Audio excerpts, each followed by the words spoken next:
की बातें हैं जिनका हमें ध्यान रखना है। किसी भी किस्म की नारेबाजी में हमें शरीक नहीं होना है।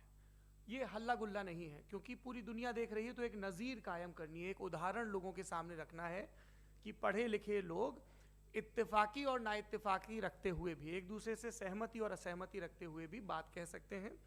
यहाँ पर मेरे JNU के प्रोफेसर बैठे हैं, पुरुषोत्तम अग्रवाल जी, जिन्होंने हमें क्लास में सिखाया है कि सहमति का साहस और असहमति का विवेक, और इसका ठीक उलट भी, ये बड़ा ज़रूरी है।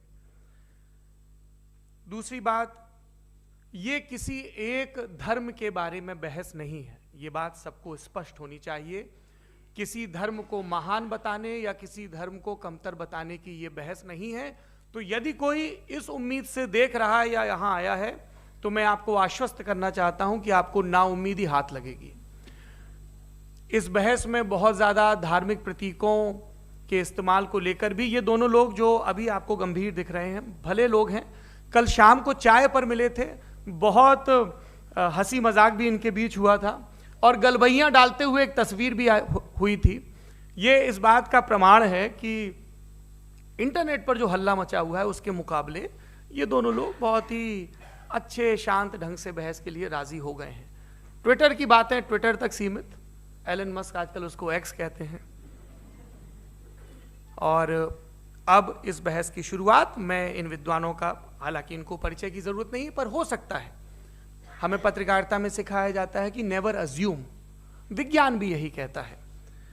मुफ्ती शमाइल नदवी साहब इस्लामिक विद्वान, शिक्षाविद हैं, कोलकाता के वाहियान फाउंडेशन के संस्थापक हैं, लखनऊ की प्रतिष्ठित दारुल उलूम नदवतुल उलमा से ग्रेजुएशन किया है, सोशल मीडिया और सार्वजनिक मंचों पर अध्यापन और बौद्धिक कामों में सक्रिय हैं, और इस समय इंटरनेशनल इस्लामिक यूनिवर्सिटी मलेशिया से PhD कर रहे हैं। अच्छी बात यह है कि पढ़ाई के साथ साथ ट्रैवल ब्लॉग भी बनाते हैं। पेट्रोनस टावर के सामने का ब्लॉग हमने देखा।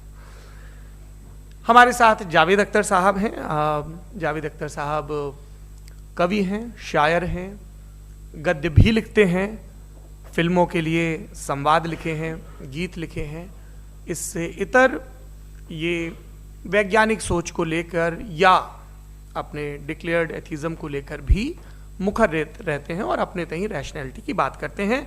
देवियों और सज्जनों, डज गॉड एग्जिस्ट, इस सवाल का जवाब सब अपने अपने तहीं खोजने की कोशिश कर रहे हैं। कोई इसको गॉड डैम पार्टिकल की खोज बताता है, कोई गॉड पार्टिकल की खोज बताता है, कोई हिग्स बोसान की खोज बताता है, कोई ये सवाल जवाब तलाशने की कोशिश करता है कि मास एग्जिस्टेंस में आखिर आया कैसे, हुआ क्या था, सृष्टि के पहले, समय के पहले क्या था, और कोई ये कहता है कि ये सारी खोजें जिस मस्तिष्क में हो रही हैं प्रकृति के क्रम में, वो कैसे विकसित हुआ। मैं उम्मीद करता हूं कि हम आज इन बुनियादी सवालों के कुछ जवाब हासिल करने में कामयाब हों। मैं सबसे पहले मंच पर आमंत्रित कर रहा हूं मुफ्ती शमाइल नदवी साहब को। आइए सर। जी,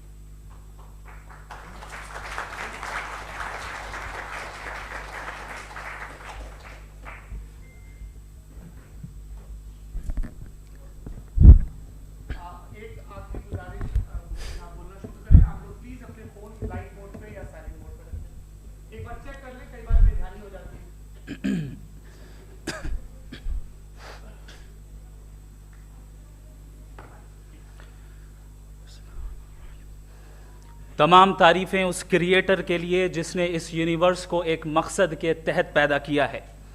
रिस्पेक्टेड जनाब जावेद अख्तर साहब, मिस्टर सौरभ द्विवेदी, और respected audience, thank you all for being here today. आज की डिबेट में चूंकि हम बात करने वाले हैं डज गॉड एग्जिस्ट के टॉपिक पर, तो ये एक ऐसा टॉपिक है जिसके मुताल्लिक कोई भी डिसीजन लेने के लिए अलग अलग स्टैंडर्ड्स हो सकते हैं।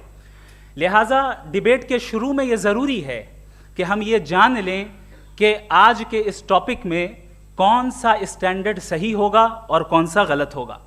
सबसे पहला स्टैंडर्ड जिसे मैं समझता हूं कि हमारे रिस्पेक्टेड जनाब जावेद अख्तर साहब बड़ी तेज़ी के साथ उसकी तरफ लपकेंगे, वो है साइंस। जबकि साइंस दर हकीकत खुदा के एग्जिस्टेंस को डायरेक्टली साबित करने या उसके एग्जिस्टेंस को डिनाई करने के लिए स्टैंडर्ड नहीं बन सकती। और उसकी वजह क्या है, ये मैं नहीं कह रहा, ये वो लोग कह रहे हैं जो साइंस के एक्सपर्ट्स हैं। नेशनल एकेडमी ऑफ साइंस कहती है science doesn't have the processes to prove or disprove the existence of God. Why? क्योंकि साइंस का ताल्लुक एम्पेरिकल एविडेंस से है और एम्पेरिकल एविडेंसेस का ताल्लुक हमारे नेचुरल और फिजिकल वर्ल्ड से है, जबकि गॉड नॉन फिजिकल और सुपर नेचुरल रियलिटी है। लिहाजा नॉन फिजिकल रियलिटी को आप उस टूल के साथ नहीं चेक कर सकते जिसका काम फिजिकल रियलिटी को तलाश करना है। लिहाजा आज इस डिबेट में गॉड की एग्जिस्टेंस को साबित करने या उसे डिनाई करने में साइंटिफिक एविडेंस को एक्सेप्ट नहीं किया जाएगा। दूसरा स्टैंडर्ड हो सकता है रेविलेशन, कि रेविलेशन के जरिए हम यह साबित करें कि गॉड एग्जिस्ट करता है या नहीं, लेकिन यह स्टैंडर्ड भी आज इररेलेवेंट है। क्यों? क्योंकि रेविलेशन मेरे नजदीक सोर्स ऑफ नॉलेज है, वैलिड सोर्स ऑफ नॉलेज है, लेकिन हमारे जावेद अख्तर साहब के नजदीक ये वैलिड सोर्स ऑफ नॉलेज नहीं है। लिहाजा आज की डिबेट में मैं एक भी एविडेंस किसी भी मजहबी स्क्रिप्चर से नहीं दूंगा ताकि जावेद अख्तर साहब के लिए वो अनएक्सेप्टेबल ना हो। तीसरा जो मेयार हो सकता है वो है ऑब्जर्वेशन, कि भाई कोई कहे कि हमें खुदा दिखाओ, अगर है तो दिखाओ, या ये कि खुदा के एग्जिस्टेंस पर एम्पेरिकल एविडेंस दो, तो ये है दर हकीकत गलत टूल का इस्तेमाल करना। ये ऐसा ही है कि जावेद साहब मुझसे ये मुतालबा करें कि मुफ्ती साहब आप मेटल डिटेक्टर के जरिए प्लास्टिक डिटेक्ट करके दिखाएं। अब चूंकि प्लास्टिक डिटेक्ट नहीं हो पा रही है लिहाजा plastic does not exist. No, you are using the wrong tool. इस टूल से प्लास्टिक को डिटेक्ट नहीं किया जाता। लिहाजा मैं समझता हूं कि गॉड के एग्जिस्टेंस पर एम्पेरिकल एविडेंस का मुतालबा करना एक बचकाना मुतालबा है, और हमारे रिस्पेक्टेड जनाब जावेद अख्तर साहब इस स्टेज से अब बहुत आगे निकल चुके हैं। अब बचता है एक ही स्टैंडर्ड, और वो स्टैंडर्ड है अक्ल, लॉजिक, रीजनिंग। और यही वो स्टैंडर्ड है जिसके तहत गॉड की एग्जिस्टेंस को साबित किया जाएगा या गॉड की एग्जिस्टेंस को डिनाई किया जाएगा। लेकिन चूंकि ये बहुत इंपॉर्टेंट और सेंसिटिव टॉपिक है, इसलिए लॉजिकल आर्ग्यूमेंट भी ऐसा होना चाहिए जो डेफिनेटिव हो, इनडेफिनेटिव ना हो, जो 2 और 2 4 की तरह बिल्कुल वाजे हो, जिसे लॉजिकली रिजेक्ट करना पॉसिबल नहीं हो। फॉर एग्जाम्पल हम कहें हमारे रिस्पेक्टेड मिस्टर सौरभ साहब, ये एक इंसान है और तमाम इंसान कॉन्शियस बीइंग है, लिहाजा नतीजा क्या निकला, हमारे सौरभ साहब भी कॉन्शियस बीइंग है। क्या ये इनडेफिनेट आर्ग्यूमेंट है या डेफिनेट आर्ग्यूमेंट है? ये डेफिनेट आर्ग्यूमेंट है।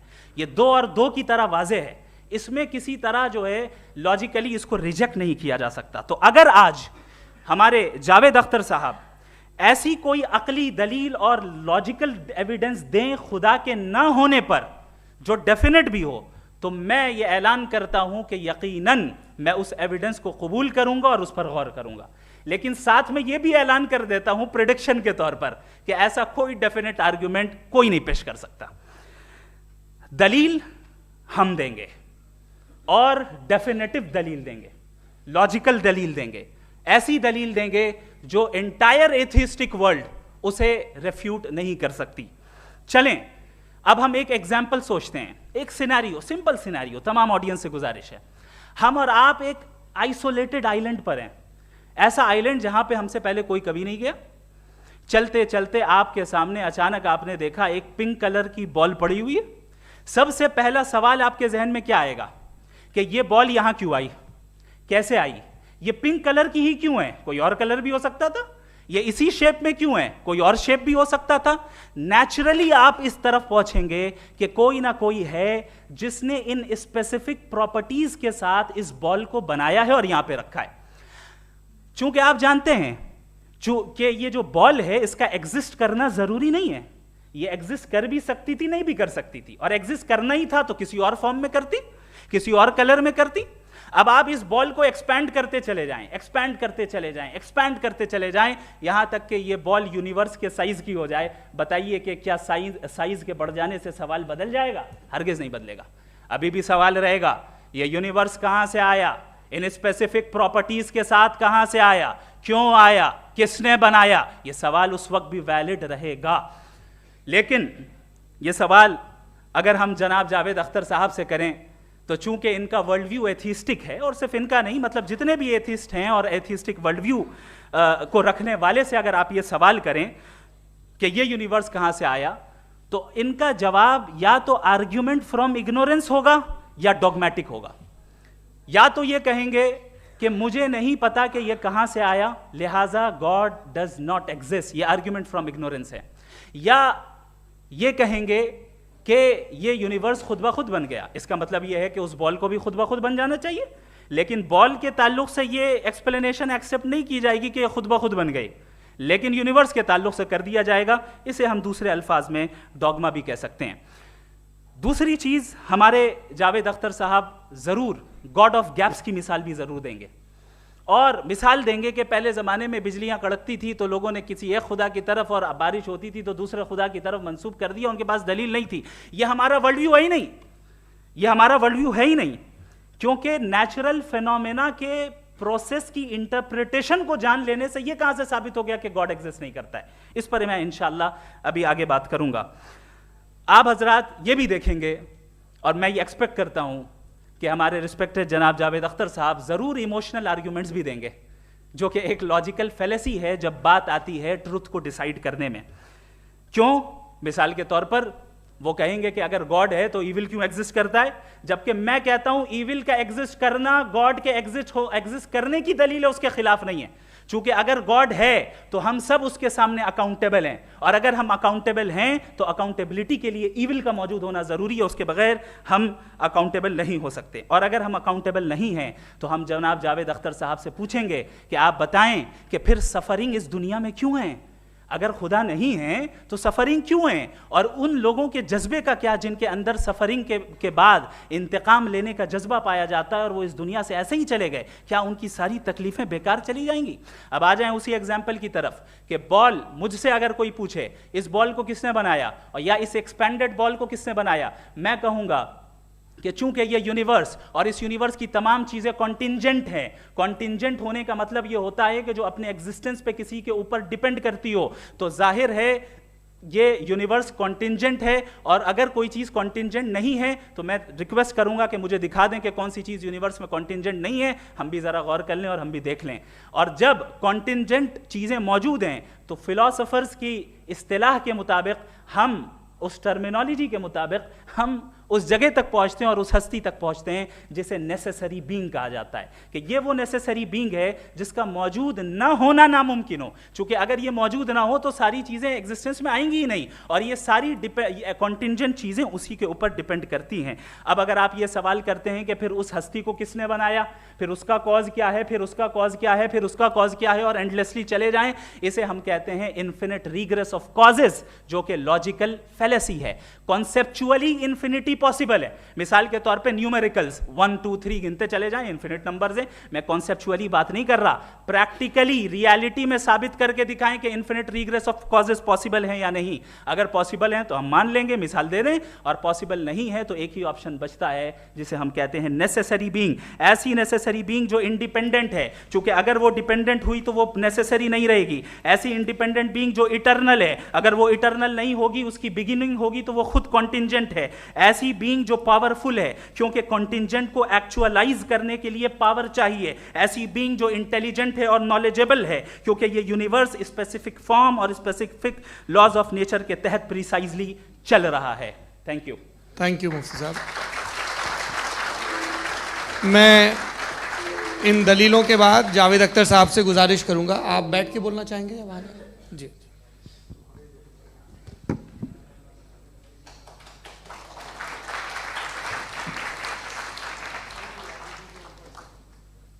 पहले तो मैं मुफ्ती साहब को एक अच्छी खबर देना चाहूँगा कि मेरी नॉलेज साइंस के बारे में बड़ी मामूली है, तो आप फिक्र ना करें उसकी, लेकिन कुछ कॉमन सेंस है मुझ में। देखिए, ये खुदा का तस्वुर कोई नया तस्वुर नहीं है, ये सदियों से रहा है।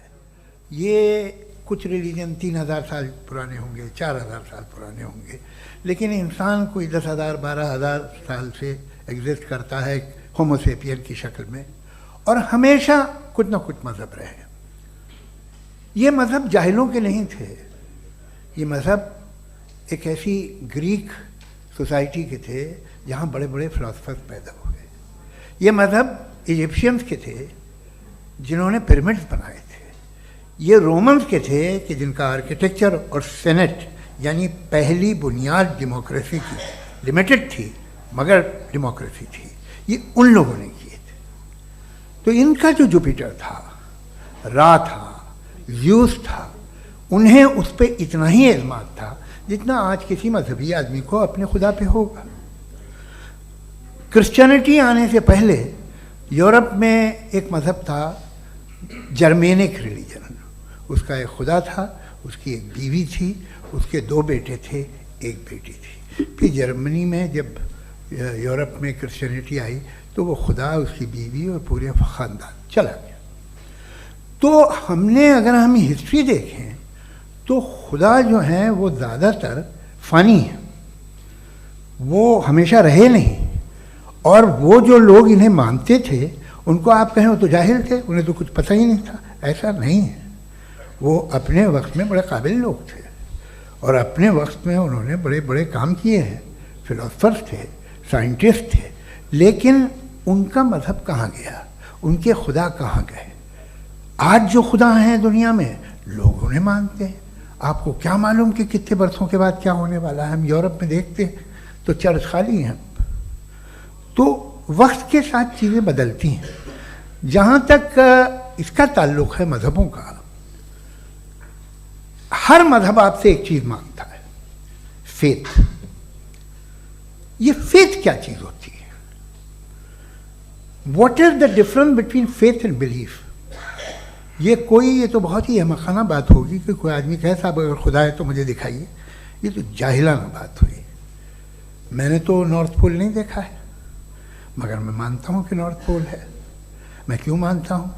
इसलिए कि अगर ये दुनिया राउंड है तो भी उसका कोई टॉप होगा। कुछ लोग हैं जो वहाँ गए भी हैं, कॉमन सेंस कहता है कि ऐसा होगा, सबूत है, गवाह है, रीज़न है। तो ये मेरा फेथ नहीं है। तो फेथ में और बिलीफ में डिफरेंस क्या है? जो मज़हब मांगता है आपसे, हर मज़हब फेथ मांगता है।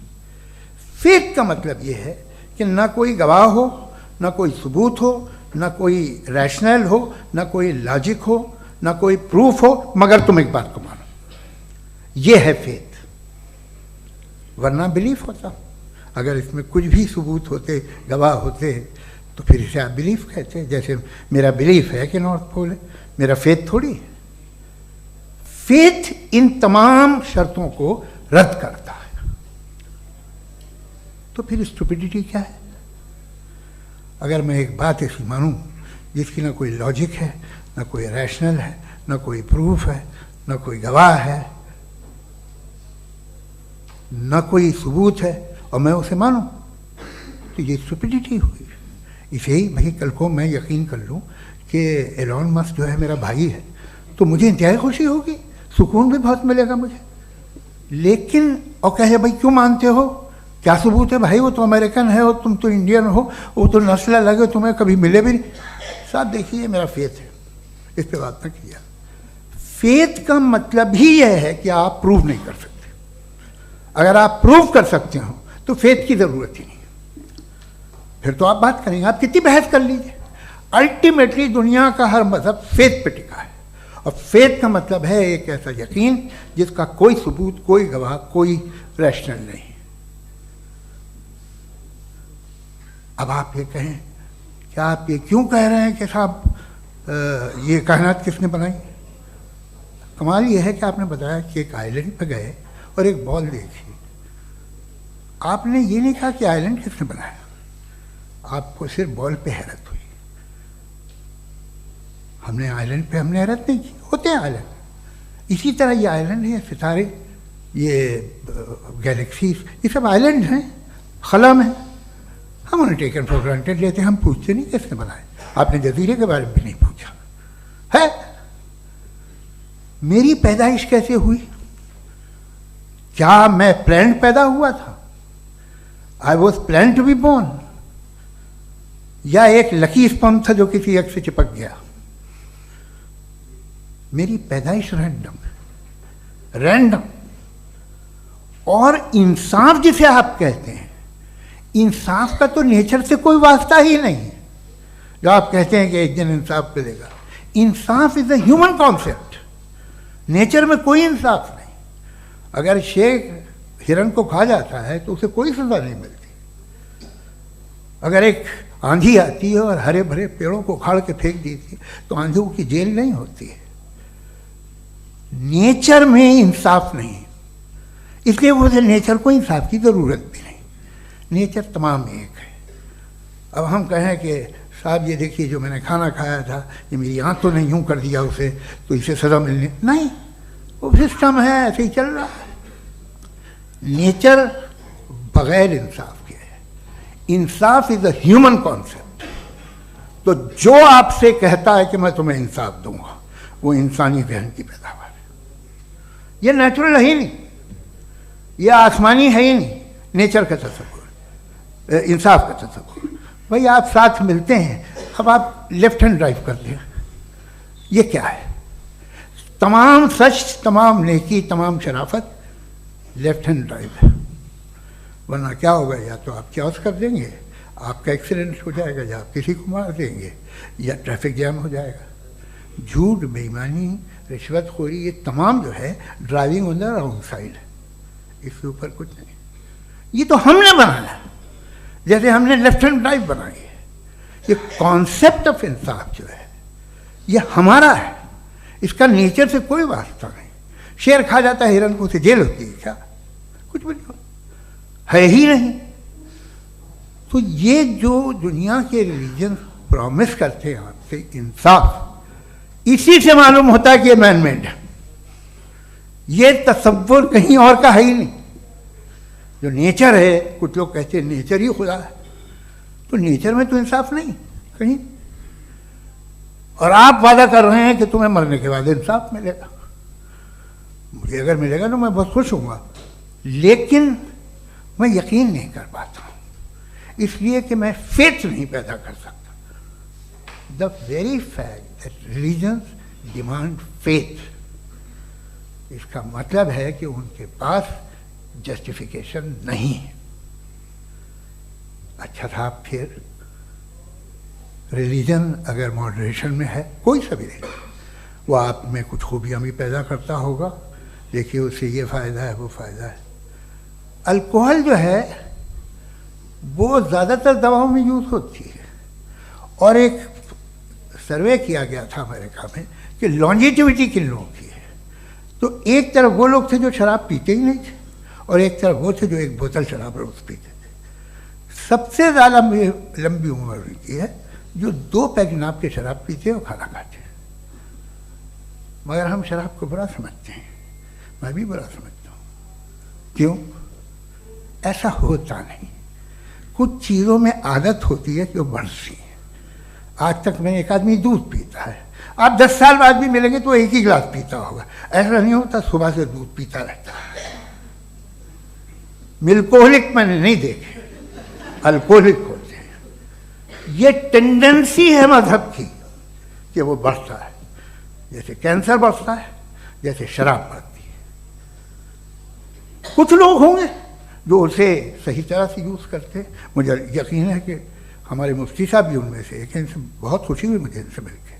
लेकिन कितने लोग हैं कि आज आप देखते हैं दुनिया में जो तबाहियाँ हैं, इनमें कितना हाथ है उन लोगों का जो बिलीवर कहते था मजहब ये नहीं कहता, ना कहता होगा, मगर जब ये मजहब पीते हैं तो ऐसे बिहेव करते हैं।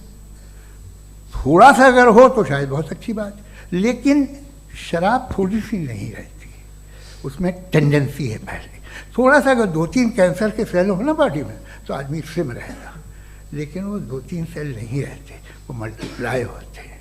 जावेद साहब टाइम पूरा हो गया। टाइम हो गया, तो बस बात खत्म हो गई। अच्छा, मुझे कुछ और कहने को था भी नहीं।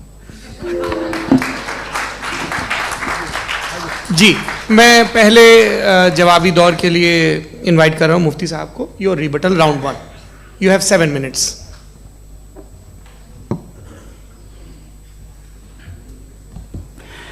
Thank you very much Javed साहब। आपकी बात को सुनकर बड़े महजूज हुए हम लोग। महजूज, डू यू अंडरस्टैंड?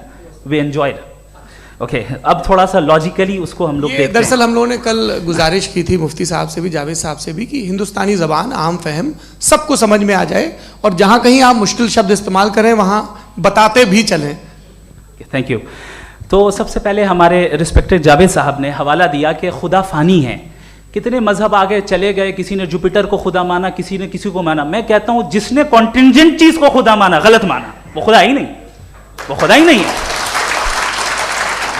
हम तो नेसेसरी बीइंग को साबित करने बैठे हैं, वो नेसेसरी कॉज जो इटरनल है, जो अबदी भी है और अजली भी है। हम किसी और को साबित करने नहीं बैठे। दूसरी चीज उन्होंने कहा कि फेथ एंड बिलीफ, ये एक ऐसी डेफिनेशन है फेथ की जो इन्होंने पहली मर्तबा पेश की है, या माफ कीजिएगा इन्होंने पहली मर्तबा पेश नहीं की है, रिचर्ड डॉकिंस ने पहली मर्तबा पेश की है। मुझे मालूम है ये सोर्स कहां से है। एपिस्टेमोलॉजिकली फेथ और बिलीफ का फर्क आप इस तरह नहीं कर सकते सर। फेथ सही भी होता है, गलत भी होता है, बिलीफ सही भी होता है, गलत भी होता है।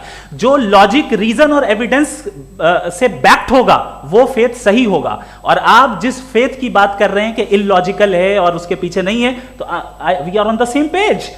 हम नहीं मानते उस फेथ को, जो फेथ ऐसा हो जिसके पीछे कोई लॉजिक ना हो, एविडेंस ना हो, हम नहीं मानते। हम तो उस फेथ के कायल हैं जिसके पीछे लॉजिक हो और एविडेंस हो। तो बिलीफ सही भी होता है, गलत भी होता है, फेथ भी सही होता है और गलत भी होता है। तो आज फेथ और बिलीफ के डिफरेंस पे बात नहीं हो रही है। आज आप चाहे फेथ एक्सेप्ट कर लें या बिलीफ एक्सेप्ट कर लें, आज ये बात होगी कि ट्रूथ क्या है, चाहे ट्रू बिलीफ सही है या ट्रू फेथ सही है, और फॉल्स फेथ क्या है और फॉल्स बिलीफ क्या है, बात इस पे हो रही।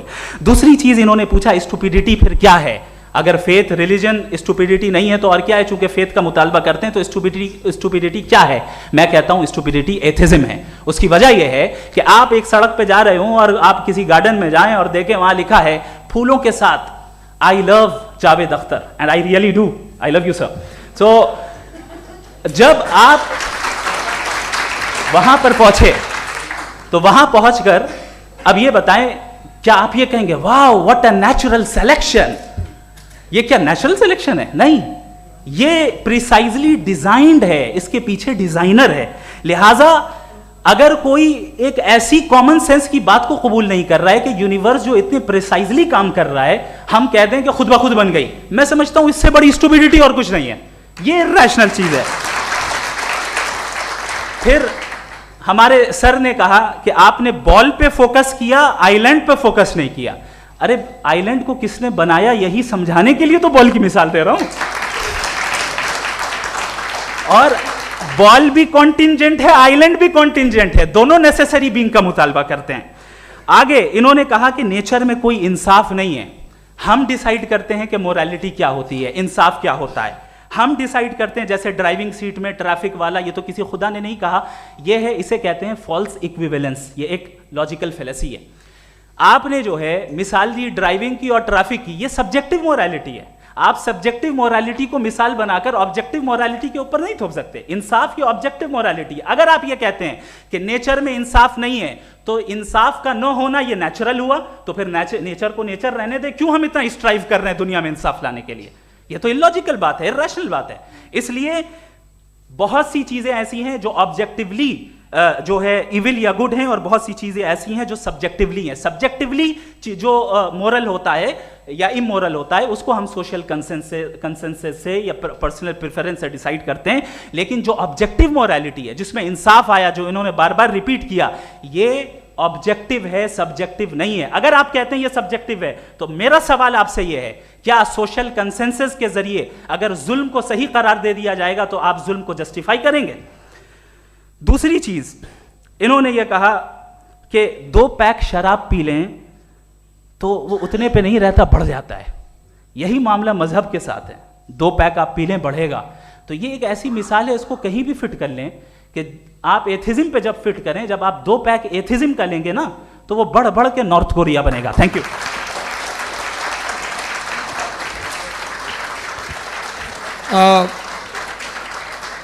फर्स्ट राउंड के रिबटल के लिए मैं जावेद साहब को इनवाइट कर रहा हूं। आपके पास 7 मिनट का वक्त है, रीसेट कर दीजिएगा प्लीज। मुझे इस बात की खुशी है कि मुफ्ती साहब ने भी मान लिया कि नेचर में कोई इंसाफ नहीं है। तो कोई भी चीज़ जो इंसान ने नहीं बनाई है उसमें इंसाफ नहीं होता है। एक बात मैं आपसे अर्ज़ करूँ, ज़रा पता लगा लीजिएगा, ये जो आप बाग में जाते हैं बेहद खूबसूरत फूल देखते हैं ना, इनमें से कोई नेचुरल नहीं है। ये सारे फूल क्रॉस करके बनाए गए हैं।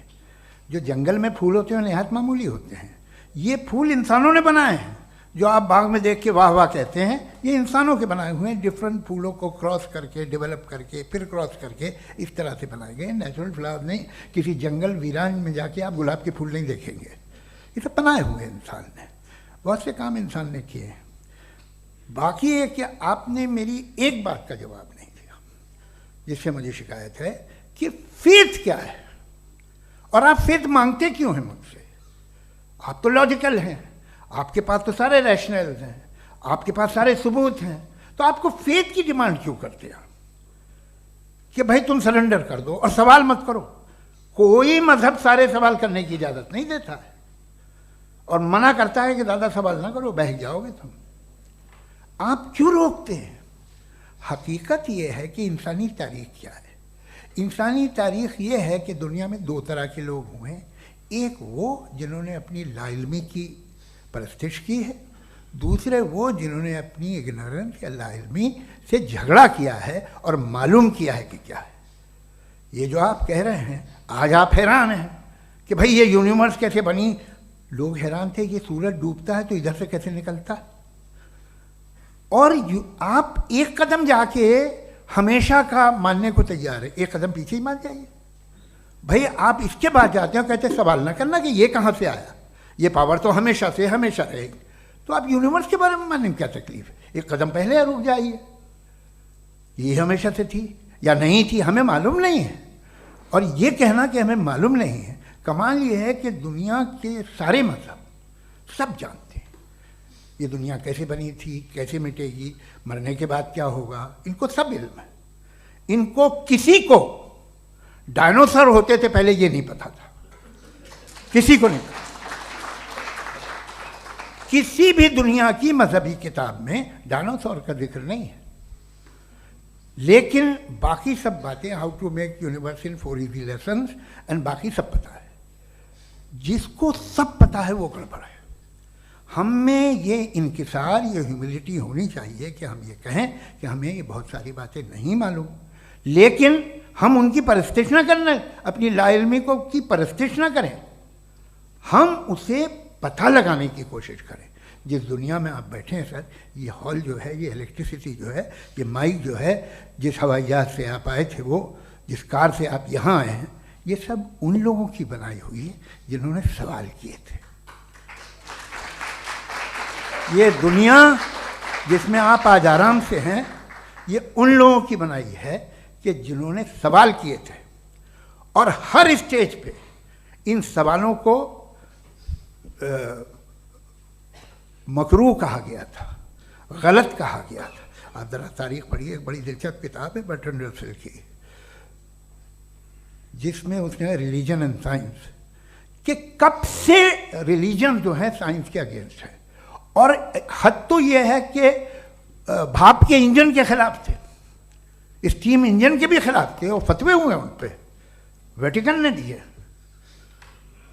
तो ये हमेशा, अभी जैसे ही ये राइट विंगर आते हैं अमेरिका में पावर में, तो वो जो अपना ये क्या बोलते हैं उसे, सीड क्या बोलते हैं, सीड क्या जो, हाँ नहीं सीड जो होते हैं जिन पे जी,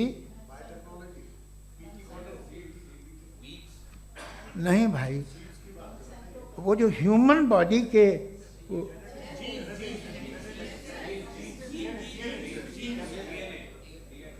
उस पर रिसर्च बंद हो जाती है, रिपब्लिकन नहीं करने देते। अरे भाई इतना डर क्या है तुम्हें? एक ज़माने में बहुत नाराज़ थे ये सारे मजहबी लोग कि ये इंसान तो इंसान बनाने की कोशिश कर रहा है। आपको क्या तकलीफ भाई, बना ले तो बना लेने दो, ये खौफ क्या है? और ये सब आज जो आप कह रहे हैं नामुमकिन है, ये कैसे हुआ? मुझे एक किस्सा याद आता है। जब मैं 6ठी क्लास में था तो मैं मैथमेटिक्स में बहुत वीक था, तो एक टीचर रख दिया गया, उसने 1 2 3 4 5 6 7 को सिखा दिया मुझे। वो दिन मैं भूल नहीं सकता हूँ मुफ्ती साहब, जिस दिन उसने ये बताया कि 1/2 क्या होता है और 3/4 क्या होता है। मुझे ऐसा लगा कि मेरा सर बीच से फट जाएगा। ये आदमी कह रहा है कि जो दीवार के अंदर जाओ वॉक करते हुए। आज हंसता हूँ मैं इस बात पे। तो आज जो बातें आपके जहन से बिल्कुल परे हैं और आप हैरान होते हो उन्हें देख के, एक वक्त आएगा कि मामूली लगेंगे। और हुआ है, आपकी इंसानी तारीख ही है।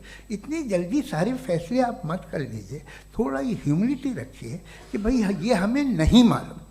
ये कहने में क्या आ रहा है, ये यूनिवर्स कहाँ तक फैली, ये कब से है और कब तक रहेगी, हमें नहीं मालूम। आपने फैसला कर लिया कब बनी, ये आपके हिसाब से कोई 14 बिलियन ईयर बनी जो समझा जाता है। उससे पहले हजारों करोड़ों अरबों साल तक खुदा बैठा क्या कर रहा था, खामोश बैठा था, ऐसे ही जमाइयाँ ले रहा था। फिर उसे आइडिया है, यार एक काम करते, वक्त अच्छा गुजर जाएगा, यूनिवर्स पर आपसे सोचिए। वो तो हमेशा से है ना, मगर यूनिवर्स हमेशा से नहीं है, ये तो बनाई गई है। और उससे पहले क्या था, इनका क्या काम था, कैसी बात है। ये बड़ा आसान है, जो बात हमें आज धीरे धीरे पता चली है, बरसों 2000 और 2500 साल पहले आपको किसी ने बता दिया कि क्या था, आप मान गए, और तब से वही मान रहे हैं जो 2500 साल पहले कहा गया था। सब कुछ बदल गया है, सॉल्व हो रही हैं चीज़ें। अभी साइंस बिल्कुल दावा नहीं करती, या कोई फिलोसफर ये दावा नहीं करता कि हमें सब मालूम, बल्कि वो कहता है कि हमें जितना मालूम होता है उससे ये मालूम होता है कि हमें कितना कम मालूम। तो हम अपनी जहालत से लड़े, उसकी परस्तिश न करें। जी, टाइम है। Thank you so much. मैं तर्कों की श्रृंखला में राउंड 2 के लिए मुफ्ती साहब को आमंत्रित कर रहा हूँ। आपके पास एक बार फिर से 7 मिनट का वक्त है। शुक्रिया।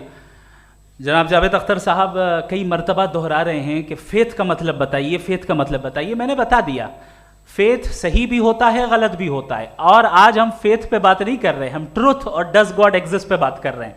क्या डज गॉड एग्जिस्ट, ये ट्रुथ यानी गॉड है या नहीं है, इसमें से दोनों ट्रुथ क्या है। अब आप उसे फेथ कह लें, बिलीफ कह लें, नॉट माई बिजनेस। उसके बाद आपने कहा कि भाई सवाल करने से मजहब रोकता है। मैं कहता हूं जो रोकता है वो रोकता होगा, मैं नहीं रोकता, बल्कि सवाल करें, सवाल करना चाहिए। सवाल कर करके तो हम आगे बढ़ते हैं, तरक्की करते हैं, और इसीलिए मैं आज यहां पे आया हूं। लेकिन सवाल सिर्फ खुदा से नहीं होगा, आपसे भी होगा। सवाल एथिज्म से भी होगा, सवाल सिर्फ मजहब से नहीं होगा, सबसे होगा। और आज मैं सवाल करूंगा और उम्मीद है कि आप जवाब देंगे। अभी तक आपने वैसे कॉन्टिंजेंसी आर्गुमेंट का कोई जवाब नहीं दिया। चलें, आपने कहा यूनिवर्स के बारे में इटर्नल क्यों नहीं बोल देते। ये चूंकि लॉजिकली पॉसिबल ही नहीं है कि यूनिवर्स इटर्नल हो। यूनिवर्स एक कॉन्टिंजेंट चीज है जो टाइम एंड स्पेस के पाबंद है, टाइम एंड स्पेस से बाउंड है। जो टाइम एंड स्पेस से बाउंड होगा वो कॉन्टिंजेंट होगा, जो कॉन्टिंजेंट होगा वो उसकी बिगिनिंग हुई होगी, जिसकी बिगिनिंग हुई होगी वो इटर्नल नहीं हो सकता। ये तो कॉमन सी बात है। आपने कहा कि किसी मजहबी किताब में डायनासोर का जिक्र नहीं है। अफसोस कि आज तक किसी मैथमेटिक्स के किताब में मुझे डायनासोर का जिक्र नहीं मिला। तो इसका मतलब मैथमेटिक्स की किताब बेकार है? नहीं, उसका वो टॉपिक नहीं है। रेवलेशन का और मजहबी किताबों का टॉपिक ये नहीं है कि आपको आके बताए साइकिल कैसे बनाते हैं, या आकर ये बताएं कि जो है डायनासोर कब था। वो तो मोरालिटी सिखाने आया है, गॉड के बारे में बताने आया, नॉन फिजिकल रियलिटी की हकीकत को सिखाने के लिए आया। रिलीजियन साइंस को रोकता है? नहीं रोकता। अगर रोकता है तो गलत करता है। रिलीजियन साइंटिज्म को रोकता है, जिसमें हमारे जावेद साहब मुब्तला हैं। साइंस और साइंटिज्म में फर्क है। साइंटिज्म यह है कि आप समझें कि साइंस और साइंटिफिक मेथोडोलॉजी ये नॉलेज को हासिल करने का वाहिद सोर्स ऑफ नॉलेज है। यह है साइंटिज्म। हम इसे रिजेक्ट करते हैं। हम साइंस को तो तरक्की करते हैं, भाई आप हमारी पूरी तारीख कर लें, पढ़ लें तो आपको पता चल जाएगा। बहरहाल ये अलग टॉपिक है। उसके बाद इन्होंने एक लफ्ज़ कहा, वेटिकन ने फतवा दिया। वेटिकन का फतवे से कोई ताल्लुक नहीं है, दोनों कॉन्ट्राडिक्टरी अल्फाज हैं। उसके बाद उन्होंने कहा कि भाई हमें नहीं मालूम। अगर नहीं मालूम तो क्लियरली कह देना कि नहीं मालूम है, इसमें क्या हर्ज है। तो वही तो मैं कह रहा हूं ना कि आप कह दें कि नहीं मालूम, लेकिन क्लेम क्यों कर रहे हैं कि गॉड एग्जिस्ट नहीं कर रहा है। आप कह दें नहीं मालूम है, हो सकता है हो सकता ना हो, लेकिन आप क्लेम कर रहे हैं। The moment you say God does not exist, this is a claim, and now the burden of proof is upon you too, जैसे हमारे ऊपर है। और क्यों है मैं बताता हूं, क्यों है ये भी मैं बताता हूं। फिलोसॉफिकली जो क्लेम होता है ना, सिर्फ ये नहीं होता कि इंसान कहे पॉजिटिव क्लेम करे और नेगेटिव क्लेम करे तो बर्डन ऑफ प्रूफ नहीं है। आप मिसाल के तौर पे मैं कहूं कि फुला उस कमरे में कोई नहीं है, मैंने एक नॉलेज का क्लेम किया है, उस कमरे में कोई नहीं है, मैंने एक नॉलेज का क्लेम किया, या तो मैं कहूं मुझे नहीं पता, हो भी सकता है नहीं भी हो सकता है, this is not a claim. लेकिन जब मैं कह रहा हूं कि वहां कोई नहीं है या मैं कह रहा हूं वहां कोई है, दोनों क्लेम है और दोनों के ऊपर बर्डन ऑफ प्रूफ है, हमारे ऊपर भी बर्डन ऑफ प्रूफ है, मैंने कंटिजेंसी आर्ग्यूमेंट दिया, इसे तोड़कर दिखाइए। आखिरी चीज, इन्होंने कहा कि खुदा दुनिया बनाने से पहले 150 साल पहले या करोड़ों साल पहले क्या कर रहा था। अरे हजरत, चलें बहरहाल मैं जवाब दे देता हूं, आप हमारे रिस्पेक्टेड पर्सनालिटी हैं, अगर आप नहीं होते तो मैं ऐसे एंटरटेन ही नहीं करता। टाइम, ये 100 साल पहले या 100 साल बाद, पहले बाद में अभी, ये वो अल्फाज हैं जिनका ताल्लुक टाइम से है। टाइम शुरू ही हुआ है यूनिवर्स की बिगिनिंग के बाद, तो उसके पहले खुदा क्या कर रहा था, सवाल इलॉजिकल है, ये फेलेसी है। यानी आप ये कह रहे हैं कि यूनिवर्स के बनने से पहले खुदा क्या कर रहा था, टाइम के बनने से पहले, पहले का ताल्लुक टाइम से, टाइम उस वक्त था ही नहीं, तो ये सवाल ही इनवैलिड है खुदा के ताल्लुक से। दूसरी चीज, आर्ग्यूमेंट ऑफ कंटिजेंसी जो मैंने आपके सामने पेश की है, आपने बार बार ये प्रूफ किया और ये कह रहे हैं कि गॉड ऑफ गैप्स। देखिए पहले नहीं मालूम था, साइंस ने कर दिया। सिंपल्स की मिसाल से मैं समझा देता हूं। जिस गैप्स की आप बात कर रहे हैं ना, साइंस उन गैप्स को जिन चीज के जरिए भी प्रूव करेगा वो कॉन्टिंजेंट ही होगा, अब चाहे वो फोर्स हो, मैटर हो या एनर्जी हो।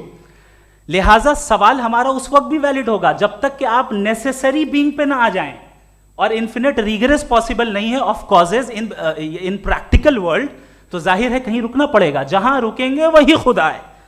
दूसरी चीज, आपने ये कहा, क्या कह रहा था मैं, किस पॉइंट को? What? Oh no, after that, just now. हाँ, जहां रुकेंगे वही खुदा है। बहरहाल, तो टाइम का जिक्र हो गया, गॉड ऑफ गैप, सॉरी, या इसकी एक मिसाल आप ले लें। एक कार है, एक साहब ने देखा कि भाई कार जो है उसके व्हील्स कितने अच्छे लगे हुए हैं सही जगह पे, स्टीयरिंग जो है कितने अच्छे जगह पे लगी हुई है, और सीट्स कितने वेल डिजाइंड है, कितनी प्रिसाइजली ये कार काम कर रही है, तो जरूर कोई ना कोई इसे क्रिएट किया है, किसी ने क्रिएट किया है। अब जावेद साहब आए और कहे अरे जनाब बोनेट खोलिए, इसमें इंजन है, इंजन इस कार को चला रहा है, hence prove no one has created the car. This is illogical, this is irrational. आपने इंजन के जरिए उस गैप को तो साबित किया, लेकिन क्या उससे कार की जो क्रिएशन है और उसका जो क्रिएटर है ये इम्पॉसिबल हो जाए, ऐसा पॉसिबल है? उसका सवाल खत्म हो जाए, ऐसा पॉसिबल है? नहीं। आपने गैप्स को फिल करके, कॉन्टिंजेंट चीजों से गैप्स को फिल करके हमारे ऑब्जर्वेशन को और ब्रॉड कर दिया। अब हमें और पता चल गया कि ये जो कार है इसका सिस्टम कितना ज्यादा कॉम्प्लेक्स है। पहले कम समझते थे, अब कॉम्प्लेक्सिटी और ज्यादा वाजे हो गई। अब हमें समझ में आ रहा है कि हमारी सर्टेनिटी और बढ़ गई कि जरूर इस कार को किसी ना किसी ने बनाया। यही मामला यूनिवर्स का है। साइंस हमेशा फिजिकल वर्ल्ड की चीजों को ही फिल करती जाएगी और फिजिकल चीजों से ही करती जाएगी, चूंकि एम्पेरिकल एविडेंस का ताल्लुक फिजिकल वर्ल्ड से है। आप साइंस के जरिए मेटाफिजिकल रियलिटी को कभी साबित नहीं कर सकते। ये रॉन्ग टूल का इस्तेमाल करना है। ये वही काम है कि आप मेटल डिटेक्टर से प्लास्टिक डिटेक्टर करने चलें, जो कि जाहिर है सही नहीं है। Thank you.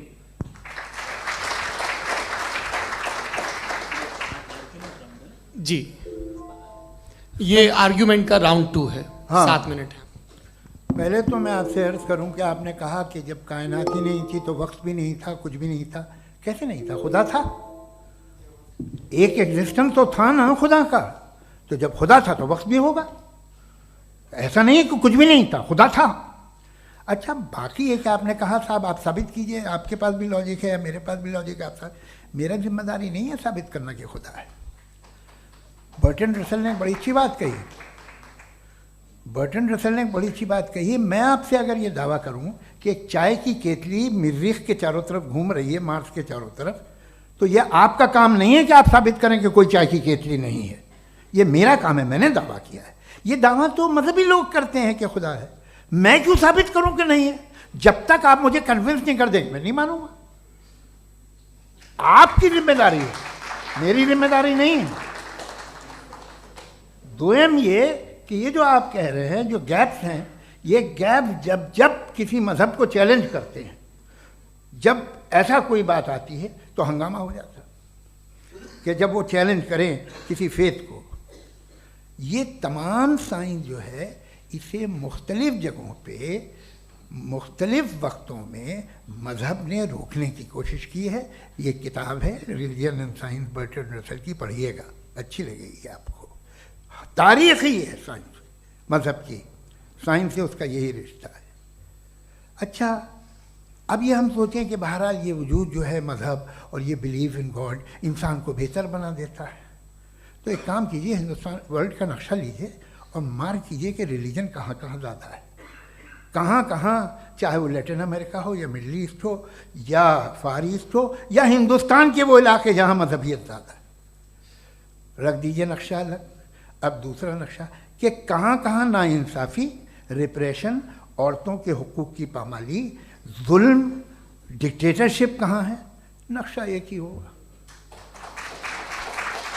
तो आप मुझे बताएं कि जो इसका तरकीब इस्तेमाल क्या है, खुदा का तरकीब इस्तेमाल तो बताइए। आप छोटी सी दवा सड़क पे बेचते हैं, उसकी भी तरकीब इस्तेमाल बताते हैं। इसके इस्तेमाल से तो फ़ायदा नहीं हुआ किसी को। जो सारे के सारे ख़राब मुल्क हैं, ख़राब समाज है, वो सारे जुल्म खुदा के नाम पे करते हैं। वो गलत करते हैं, सही करते हैं, मुझे क्या लेना देना उससे। इस्तेमाल से मालूम होता ना। एक विस्की की बोतल कभी शायद देखी हो आपने, लाल रंग की होती है, उस पर रोशनी और छपड़ा इंतहाई खूबसूरत लगती है, क्या बिगाड़ रही है किसी का, उसका इस्तेमाल गलत है, इसलिए आप उसे नापसंद करते हैं। इसका इस्तेमाल गलत है, इस तसव्वुर का इस्तेमाल ही गलत है और हमेशा से गलत हुआ है। आप देख लीजिए, इंसानी तारीख देख लीजिए, आज देख लीजिए, हिंदुस्तान देखिए, दुनिया देख लीजिए, क्या हो रहा है। इसे कैसे इस्तेमाल कर रहे हैं फेथ वाले लोग? क्या फेयर हैं, जस्ट हैं, जो अपने खुदाओं पे यकीन रखते हैं? वो किस तरह के लोग हैं? वो लोगों को इंसाफ देते हैं, वो बेहतर इंसान बने। तो इस दवा का फ़ायदा क्या है? चलो बहुत फ़ायदा हो रहा तो मैं इस्तेमाल कर लूँगा, मैं मुझे तो इस दवा का कोई फ़ायदा दिखता ही नहीं। मुझे तो ऐसा लगता, मैं एक और बात बताऊँ, अगर कोई आदमी मजहबी है और अच्छा आदमी है तो मैं उसकी बहुत इज्जत करता हूँ, इसलिए कि मेरा ख्याल है मजहबी आदमी का अच्छा होना मुझसे अच्छा होने से ज़्यादा मुश्किल है। भाई हर चीज़ की एक लिमिट है। आप इतना भाग सकते हैं, इतना नहीं भाग सकते, इतना वज़न उठा सकते, इतना नहीं उठा सकते, इतना दूर देख सकते हैं, इतना दूर नहीं देख सकते। उसी तरह कॉमन सेंस कहता है कि आप में नेकी का भी एक कोटा होगा। अब आप अगर सुबह जाते हैं अपनी इबादत गाह और इबादत करते हैं तो बाहर निकलते हैं तो आप तो यही महसूस करते हैं कि आपने एक बहुत अच्छा काम किया, आपकी नेकी का एक बहुत बड़ा कोटा खर्च हो गया जिससे किसी का कोई फ़ायदा नहीं हो। मैं तो नहीं जाता हूँ तो मुझे तो किसी को खाना खिलाना पड़ेगा, किसी बेवा की मदद करनी पड़ेगी, मैं अपना कोटा कैसे कंज्यूम करूँ? आप अपना कोटा सारे मजहबी लोग इंतहाई यूजलेस कामों में यूज़ करते हैं। उसके बाद भी अगर आप में बच्ची है थोड़ी सी शराफत तो भाई वाह क्या बात है।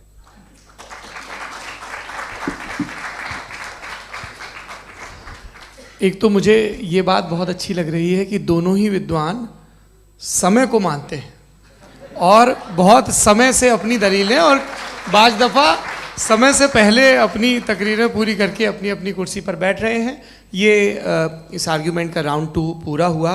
अब रिबटल का राउंड 2 है और उसके बाद क्रॉस एग्जामिनेशन होगा। नहीं, आपका आर्ग्यूमेंट हो गया सर।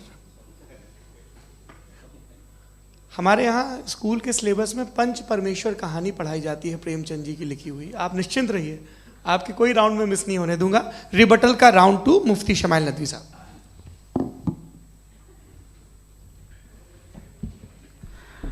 असल में जो हकीकी प्रॉब्लम है, असल प्रॉब्लम है वो ये है कि जावेद साहब के पास कॉन्सेप्ट ऑफ गॉड क्लियर नहीं है। इन्होंने कहा कि कायनात से पहले खुदा तो था, तब भी तो टाइम होगा। ये टाइम कायनात का हिस्सा है। हम खुदा, उस खुदा को मानते हैं नेसेसरी बीइंग का टाइमलेस होना ज़रूरी है, चूंकि वो टाइम का क्रिएटर है। जब उसने टाइम को क्रिएट किया तो वो खुद टाइम पे कैसे होगा? उसने जब स्पेस को क्रिएट किया तो खुद स्पेस में कैसे होगा? अगर वो टाइम एंड स्पेस को पहले से ही उसका पाबंद है तो फिर किस चीज़ को उसने क्रिएट किया? लिहाजा ये सवाल गलत है कि खुदा था तो टाइम होगा, बिल्कुल नहीं। टाइम के पाबंद हम है, खुदा नहीं है। हम फिजिकल वर्ल्ड से ताल्लुक रखते हैं, वो मेटाफिजिकल रियलिटी है। दूसरी चीज इन्होंने मिसाल दी कि चाय की केतली हवा में घूम रही होगी, और पता नहीं शायद वो बर्टन रसल का उन्होंने हवाला दिया। बहरहाल यही प्रॉब्लम है। प्रॉब्लम यही है कि हम चीजों के दरमियान डिफरेंशिएट नहीं कर पाते। ये जो आपने मिसाल दी ये इमेजिनेशन है, और मैं जो साबित कर रहा हूं वो लॉजिकल नेसेसिटी है। आप इमेजिन करने आए तो कुछ भी करें, जुपिटर में पिंक एलिफेंट होगा, यूनिकॉर्न होगा, करें, उससे कायनात पे क्या फर्क पड़ता है? उससे आप लॉजिकल नेसेसिटी साबित नहीं कर सकते। मैं तो उस प्राइम कॉज की बात कर रहा हूं, उस नेसेसरी बीइंग की बात कर रहा हूं जिसके बगैर इस कायनात का एग्जिस्टेंस मुमकिन नहीं है। दूसरी चीज, मजहब को साइंस चैलेंज करती है वगैरह वगैरह, ये हमारा टॉपिक ही नहीं है। मैं इस पर बात करूंगा तो फिर मेरा वक्त चला जाएगा। मजहब के ऊपर चूंकि हमारी डिस्कशन नहीं है, साइंस को मजहब और बिलखुसूस मैं और हमारा वर्ल्ड व्यू कम अज कम साइंस को पीछे नहीं करता है, साइंटिज्म की मजम्मत करता है। इसकी वजाहत मैंने पहले कर दी। दूसरी चीज इन्होंने कहा वर्ल्ड का नक्शा लीजिए, वर्ल्ड मैप लीजिए, दो अलग अलग जगह की। हजरत मैंने ये होमवर्क किया था, और मैंने मिडिल ईस्ट का एक नक्शा लिया और यूरोप का एक नक्शा लिया। ये मजहबी इलाका और ये लिबरल और एथीस्ट इलाका। मुझे पता चला कि सबसे ज्यादा रेप केसेस जो हैं वहां पर है।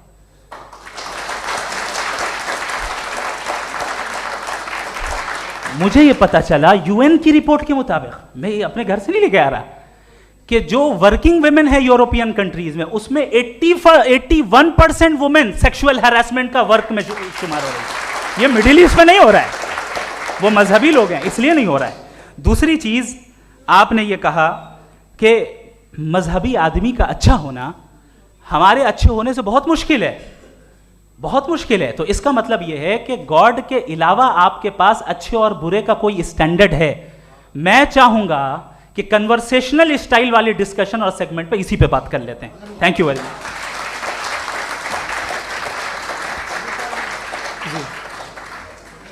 ये रिबटल का राउंड 2 है। आपके पास 5 मिनट का वक्त है, और इसके बाद क्रॉस एग्जामिनेशन शुरू करेंगे। आप चाहें तो जो इन्होंने सवाल पूछे उनके जवाब आप रिबटल में भी दे सकते हैं। जी जी, देखिए पहले तो ये बात कि ये मिसाल गलत नहीं है, गलत है।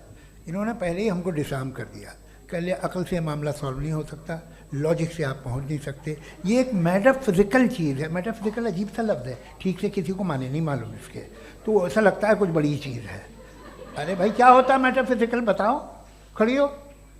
ये एक लफ्ज़ है जो कहीं भी इस्तेमाल हो जाता है।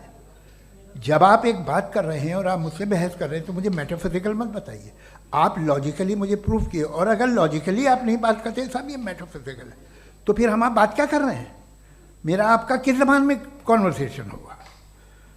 और ये कहना कि वक्त पहले नहीं था, तो फिर क्यों कहते हैं ये हमेशा से और हमेशा रहेगा?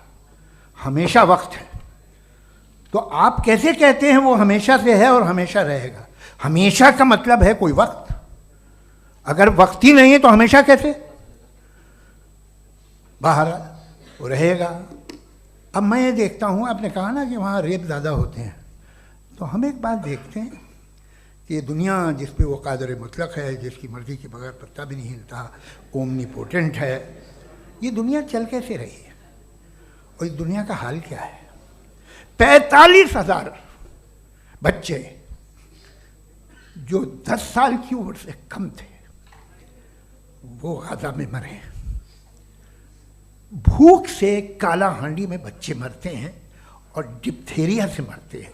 डिप्थेरिया अजीब मर्ज है, गले में जाली बनना शुरू होती है, बच्चा नीला हो जाता है, गरीब का बच्चा, इसलिए कि उपास इलाज में।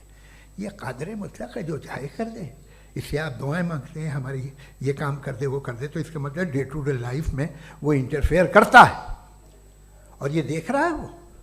अगर वो वाकई भी है फॉर डिस्कशन सेक, तो मैं जब दुनिया देखता हूँ तो मेरे दिल में उसके लिए कोई इज्जत नहीं पैदा होती। ये क्या कर रहे हो तुम पूरे ऑल पावरफुल हो, ओमनीपोटेंट हो, ओमनी प्रेजेंट हो। तुम तो वहाँ गाजा में रहे होगे ना, तुम हर जगह हो। तुम देख रहे थे कि बच्चे की कैसे धज्जियाँ उड़ रही, तुम देख रहे थे, और तुम चाहते हो मैं तुम्हारी परस्तिश करूँगा, तुम हो भी। अरे यार, इसके अच्छे तो हमारे चीफ प्राइम मिनिस्टर हैं, कुछ तो ख्याल करते हैं। कमाल है, आप किसकी इबादत कर रहे हैं? अगर वो है भी, ये दुनिया नाइंसाफी से, जुल्म से, जबर से, तशद्दुद से भरी हुई है। और आप ये मत कहिएगा कि वो देख रहा है और वो बताएगा एक दिन। अगर वो देख रहा है और इंटरफेयर नहीं करता तो आप दुआ क्यों मांगते? आप कहते हैं मेरा ये काम करा दे, इसके मतलब है वो दखल दे सकता है, वो आपको नौकरी दिलवा सकता है, भले दूसरे आदमी को न मिले, मगर आपका काम कर देगा चूंकि आपने दुआ मांगी है। तो जब वो आपको नौकरी दिला सकता है, लड़की की शादी कर सकता है, बेटे को ग्रीन कार्ड दिलवा सकता है, तो कम से कम ये जो मर रहे हैं बच्चे, इनको रोक दे, कुछ तो करे। मुझे तो दुनिया में, इस दुनिया का कोई मालिक है, इसका ओमनीपोटेंट कोई रूलर है, और ये दुनिया ऐसी चल रही है। मैं तो चाहूँगा कि भाई ना हो, अगर हो तो बड़ी शर्मिंदगी की बात है। शुक्रिया।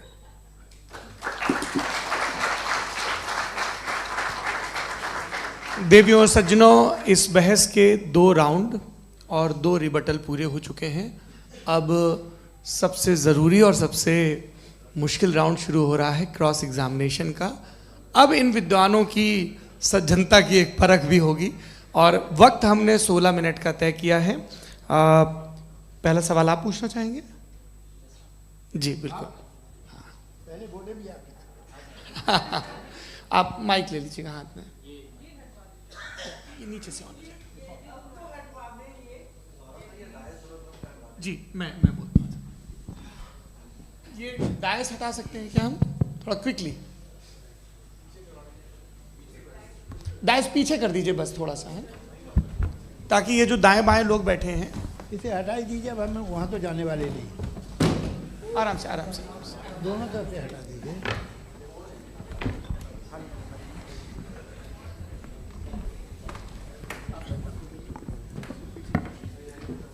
इस बीच आप लोग भी अपने अपने सवाल तैयार कर लें।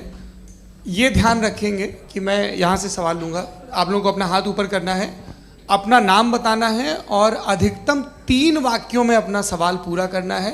कई लोग सवाल की जगह भाषण देने लगते हैं, उससे आज बचना है।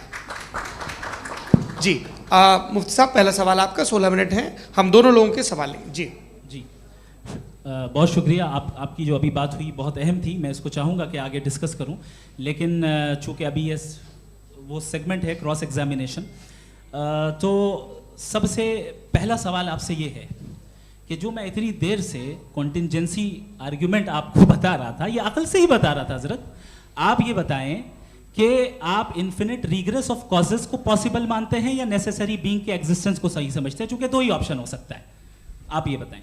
देखिए, आपको मैं ईमानदारी से बात करूं, एक तो मैं कॉन्टिजेंसी वर्ड ठीक से समझता नहीं, और इस वक्त भी जो आपने अंग्रेजी के अल्फाज इस्तेमाल किए वो ज़रा थोड़े से मुझे डिफ़िकल्ट और कॉम्प्लिकेटेड लगे, तो आप ज़रा सिंपल ज़बान में सवाल कर सकते हैं? बिल्कुल कर सकता हूँ जी। यूनिवर्स की हर चीज़ कॉन्टिंजेंट होने का मतलब ये है कि वो अपने एग्जिस्टेंस में किसी के ऊपर डिपेंडेड है। जो भी चीज़ डिपेंडेड होगी वो चीज़ इंडिपेंडेंट नहीं हो सकती, तो उसका कोई ना कोई कॉज होगा।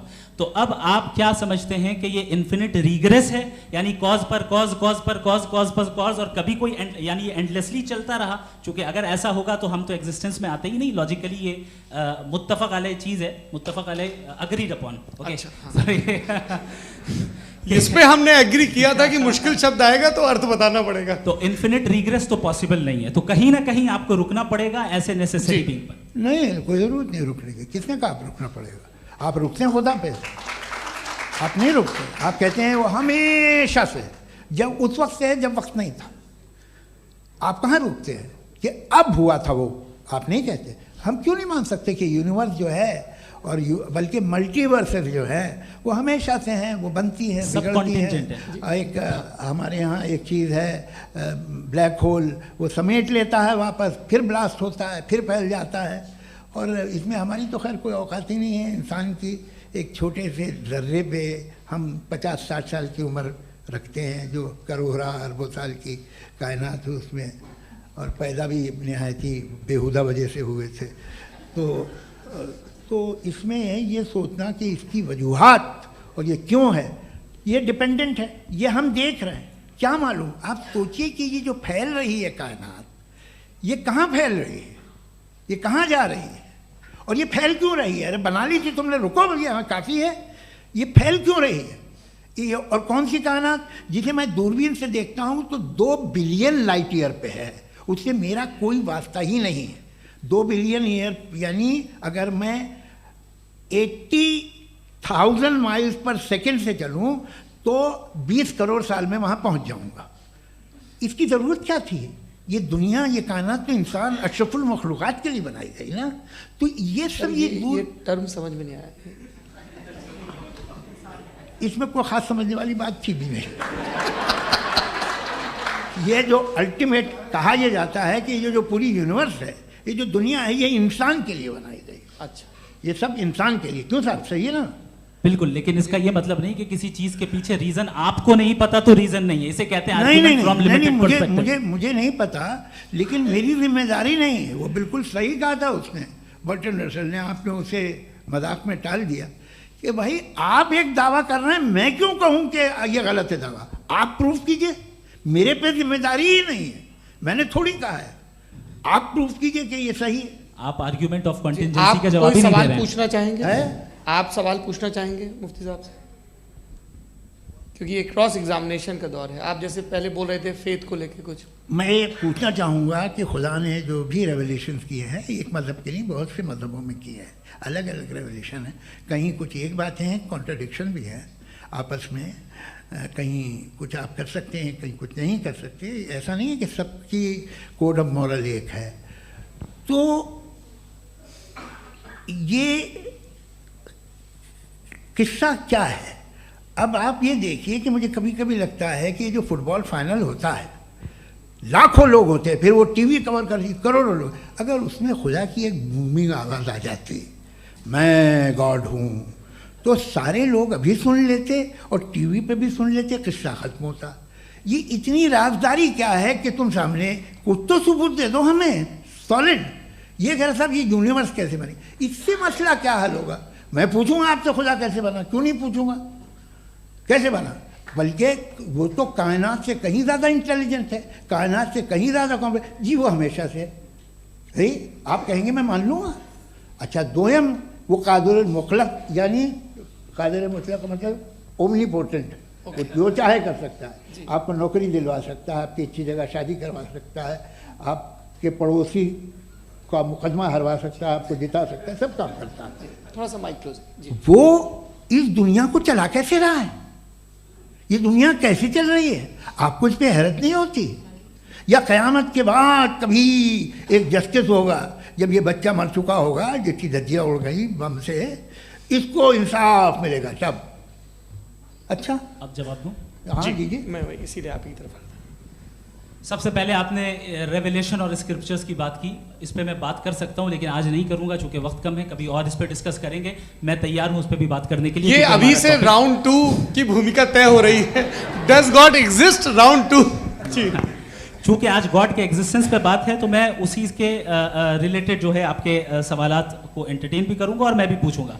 आपने कहा कि आपने साबित ही नहीं किया, जबकि आर्ग्यूमेंट ऑफ कॉन्टिंजेंसी बुनियादी आर्ग्यूमेंट है। आप मुझे कॉन्टिंजेंसी का मतलब बताइए, आपका मतलब क्या? कॉन्टिंजेंसी, कॉन्टिंजेंसी का मतलब यह हुआ कि हर वो वजूद जो किसी भी चीज का पाबंद है, हर वो वजूद या हर वो चीज जो अपने एग्जिस्टेंस में किसी भी चीज के पाबंद है और उससे बाउंड है, उसको उसकी ज़रूरत है, उस पर डिपेंड करती है, तो जाहिर सी बात है कि उसका कोई ना कोई कॉज होता है। ये तो अक्ल की बात है।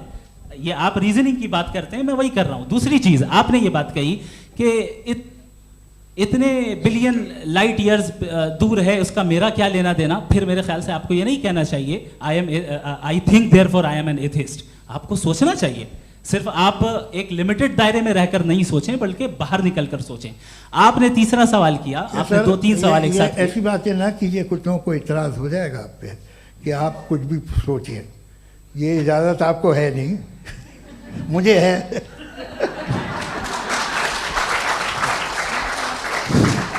जी, आपने प्रॉब्लम ऑफ इविल के ताल्लुक से सवाल किया और बार बार आप एक लफ्ज रिपीट कर रहे हैं कि ओमनीपोटेंट गॉड है, ऑल पावरफुल गॉड है। यही तो दरअसल समझना है कि गॉड का कॉन्सेप्ट क्या है। प्रॉब्लम ऑफ इविल जो है, प्रॉब्लम ऑफ इविल दर हकीकत दो असम्पशंस पर कायम है। अगर आप इन दो असम्पशंस को समझ जाएं तो ये प्रॉब्लम नहीं रहेगी, आर्ग्यूमेंट आपको समझ में आ जाएगी कि ये कोलैप्स कर जाता है। पॉइंट नंबर 1, यानी जो आपका सबसे पहला फॉल्स असम्पशन है कि गॉड मर्सीफुल है, ओमनीपोटेंट है, दुनिया में जुल्म हो रहा है। लेकिन आपको ये समझना चाहिए कि हमारे वर्ल्ड व्यू के मुताबिक गॉड सिर्फ ओमनीपोटेंट और सिर्फ मर्सीफुल नहीं है, बल्कि वो ऑल वाइज भी है और वो ऑल नोइंग भी है। उसके हर काम के पीछे हिकमत और विजडम है। ये कोई जरूरी नहीं है कि वो हिकमत और विजडम आपको समझ में आए या मुझे समझ में आए। अगर आप जो समझ रहे हैं उसके मुताबिक आप फैसला कर रहे हैं, ये लिमिटेड पर्सपेक्टिव से आर्ग्यूमेंट है। और इस चीज को हम अपनी दुनिया में, अपने लाइफ में, डेली लाइफ में इस प्रिंसिपल को एक्सेप्ट करते हैं। हम जब किसी डॉक्टर के पास जाते हैं, डॉक्टर के पास जाकर वो अगर उसने हमें कोई दवाई दी है तो हम ये तो नहीं कहते कि जब तक आपके पास जितना नॉलेज और जितना विजडम नहीं है, आपने क्यों ये दवाई दी है, तब तक हम इस चीज को एक्सेप्ट नहीं करेंगे। नहीं कहते, हम उसकी अथॉरिटी को तस्लीम करते हैं। क्यों? क्योंकि उसकी हम जानते हैं कि वो नॉलेजेबल है, वो विजडम वाला है, हमसे ज्यादा नॉलेज और हमसे ज्यादा विजडम है। बताएं सर। नहीं, डॉक्टर में और खुदा में बड़ा डिफरेंस है। डॉक्टर पढ़ा लिखा होता है एक, तो मैं उसकी बात सुनूंगा। दोयम ये नहीं, कुछ जवाब तो ये भी नहीं है सर। प्लीज, अगर सब ऑडियंस से बोलने लगेंगे तो फिर मतलब नहीं सिविलाइज्ड बहस का। मतलब आप ये कहें कि चूंकि आप डॉक्टर पे बिलीव करते हैं इसलिए खुदा पे बिलीव किए, क्या ये मिसाल आपको समझाने के लिए आर्गुमेंट है, इस पे आपको एतराज नहीं है। तो सिंपल बात ये है कि मैं अगर ये यकीन कर लूँ कि एक ओमनीपोटेंट, उसकी मसलहत है, ये जो बच्चे मर रहे हैं ये मसलहत है उसकी, मुझे नहीं चाहिए थी मसलहत। उसकी मसलहत नहीं, यही तो समझना है, मतलब एक्सपीरियंस। अच्छा, इस आपने अभी मेरी बात पूरी सुनी नहीं। मैंने कहा आपका पूरा आर्ग्यूमेंट दो फॉल्स असम्पशंस पर है। एक फॉल्स असम्पशन मैंने बता दिया, दूसरा फॉल्स असम्पशन ये है कि इस दुनिया में इविल के होने का कोई गुड रीजन नहीं है, जबकि हमारे पास बाज रीजंस मौजूद हैं, हमारे पास बाज वजूहात मौजूद हैं। अगर इस दुनिया में इविल ना हो तो आप गुड को डिफाइन कैसे करेंगे? अगर जुल्म ना हो आप इंसाफ को समझेंगे कैसे? अगर तारीकी ना हो तो आप लाइट को समझेंगे कैसे? बहुत अच्छे। अभी और सुन लें, अभी और बाकी है। ये तो बात बहुत पसंद आई साहब मुझे, कि जब तक रेप ना हो तब तक औरतों की इज्जत का ख्याल आपने मेरा जवाब पूरा सुना ही नहीं। जब तक के बच्चों का कत्ल ना किया जाए तब तक आपको बच्चों की मासूमियत की इज्जत। आपने पूरा जवाब सुना ही नहीं। क्या बात है, क्या आपने नुक्ता निकाला? आपने पूरा जवाब सुना ही नहीं। आप सुन लें, मेरी बात सुन लें। ये मैंने आपको एक चीज बताई। दूसरी चीज, इस दुनिया में हम आए हैं टेस्ट के लिए, हमारा टेस्ट हो रहा है और हर इंसान का अलग अलग अंदाज में टेस्ट होता है। और इस दुनिया में अगर इविल मौजूद है तो वो इविल जरिया है हमारे अंदर ह्यूमन नोबल क्वालिटीज को डेवलप करने का और अलग अलग फील्ड में प्रोग्रेस करने का। और अगर हमारे अंदर और इस दुनिया में इविल नहीं होता तो बताइए टेस्ट का मतलब क्या होता? अगर मैं अपने स्टूडेंट को एमसीक्यूज दूं और उसमें सिर्फ राइट आंसर लिख कर दे दूं और कहूं तुम्हारा टेस्ट हो गया, ये मीनिंगलेस है। इस दुनिया में अगर हम टेस्ट के लिए आए हैं तो जाहिर है गुड एंड इविल दोनों मौजूद है। तो अगर गुड एंड इविल दोनों मौजूद है तो ये इविल भी खुदा का बनाया हुआ है? जी हाँ, खुदा का बनाया हुआ है। लेकिन अच्छा, चलो अच्छी बात। जी बिल्कुल, तो बिल्कुल खुदा ने बनाया। अभी तो ये है कि जो मेजॉरिटी है दुनिया में वो इविल है, तो ये खुदा एक्चुअली इविल के साइड पे लग रहा है मुझे। बिल्कुल भी नहीं, मैं बता मेजॉरिटी में तो वो है। क्या बात कर रहे हैं भाई आप? कोई भी जो मुंसिफ होगा, चाहे आपका अपना घर हो जिसके आप सबसे बड़े हैं, चाहे आपकी ऑर्गेनाइजेशन हो जो आप चलाते हैं, वहां पर आप इविल रखेंगे साबित करने को कि बाकी लोग शरीफ हैं? मेरी बात सुनिए। क्या ये आर्ग्यूमेंट ही गलत है? अगर कि जब तक के कोई इविल नहीं होगा तब तक के शरीफ आदमी शरीफ नहीं लगेगा। अगर एग्जामिनर गलत ऑप्शन दे रहा है तो एग्जामिनर इविल नहीं हो गया, जो गलत ऑप्शन को सेलेक्ट कर रहा है वो फेल होगा। क्रिएटर ने इविल को बनाया है लेकिन वो इविल नहीं है। अच्छा सुनिए मेरी बात, let me complete sir. Creator ने इविल को बनाया है टेस्ट के लिए, वो इविल नहीं है। इविल वो होगा जो उसे इख्तियार करेगा। छुरी को बनाने वाला गलत नहीं होता है, छुरी का गलत इस्तेमाल करने वाला गलत होता है। रेप को कैसे गलत इस्तेमाल करते हैं? रेप इंसान के फ्री विल का नतीजा है। ये रेप कैसे गलत इस्तेमाल होता है? ये मुझे अब सुन लें, अब सुन लें। गलत इस्तेमाल होता है। हाँ मैं बता रहा हूँ ना, कैसे गलत? मैं बता रहा हूँ कि जो इविल इस दुनिया में मौजूद है उसके कई सारे तरीके हैं। एक तरीका इंसान का अपना फ्री विल है। अब अगर कोई रेपिस्ट रेप कर रहा है तो इसका गॉड का कसूर नहीं है, वो अपने फ्री विल का गलत इस्तेमाल कर रहा है, उसको सजा मिलनी चाहिए। अच्छा, और उसी के लिए जहन्नम बनाई गई है। ये फ्री विल का भी बड़ा चक्कर। आप जब कोई बुरा काम करते हैं या कोई बुराई होती है तो ये कहा जाता है कि ये फ्री विल है। 7 billion free wills are moving on this planet. 7 billion free will. और एक आदमी अपनी फ्री विल से मुझे कत्ल कर दे तो मैं खुदा की मर्जी से मरा हूँ कि इसकी फ्री विल की वजह से? मेरी मौत खुदा के हाथ है या इस फ्री विल वाले के हाथ? खुदा ने फ्री विल का निजाम बनाया है और उस निजाम का गलत इस्तेमाल करके कोई आपको मार रहा है, इस्तेमाल करके मेरा कत्ल कर देता है। अब मेरी मौत का जिम्मेदार कौन है? वो इंसान जिम्मेदार है। वो इंसान जी। तो ये कहना कि और उसको सजा मिलेगी। तो अब आप आगे चलिए कि ये तय करना कि अल्लाह ही या अल्लाह ने खुदा ही जिंदगी देता है, खुदा ही मौत देता है, ये गलत है। बिल्कुल गलत नहीं है। हाँ, नहीं, निजाम उसी ने बनाया फ्री विल का। निजाम मौत और हयात का उसी ने बनाया। You are contradicting yourself. अभी आपने कहा कि एक आदमी ने फ्री विल से आपको मार दिया, इसमें उसे फ्री विल दी गई थी, उसने गलत इस्तेमाल किया। 7 billion free wills are moving on this planet और आप चाह रहे हैं कि मैं सिर्फ खुदा का ध्यान करूं। ये 7 बिलियन फ्री विल्स को मुझे लुक आफ्टर करना पड़ेगा कि नहीं? ये तो तबाहियां कर रही हैं और तबाहियां ज़्यादा हो रही हैं। बिल्कुल। तो अगर आप बताएं अगर खुदा नहीं है फॉर एग्जाम्पल, तो आप इविल को कैसे डिसाइड करेंगे? यानी how can you define evil objectively without God? देखिए, दुनिया में 2 तरह के जानवर हैं। एक जो अकेले रहते हैं जंगल में और एक जो ग्रुप्स में रहते हैं।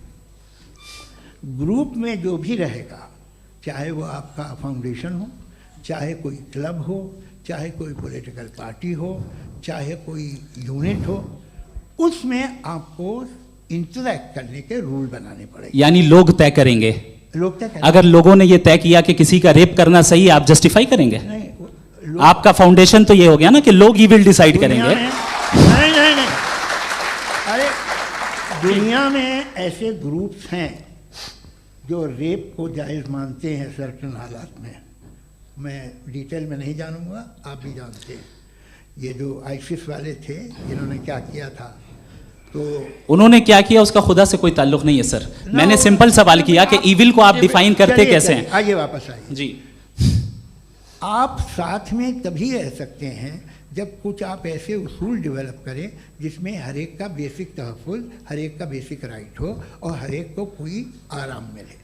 यही तरीक़ा है किसी भी ऑर्गेनाइजेशन जिसमें एक से ज़्यादा लोग हैं और वो ऐसे चलती है ज़िंदगी। उसमें अगर आप गड़बड़ करेंगे तो तबाही होगी, नुकसान होगा, बर्बादियाँ आएंगी। और अगर उसमें आप घर ले लीजिए ना, एक हस्बैंड है, एक वाइफ है, बच्चे हैं, वालदा भी हैं, 2 बहनें भी हैं, एक भाई भी है।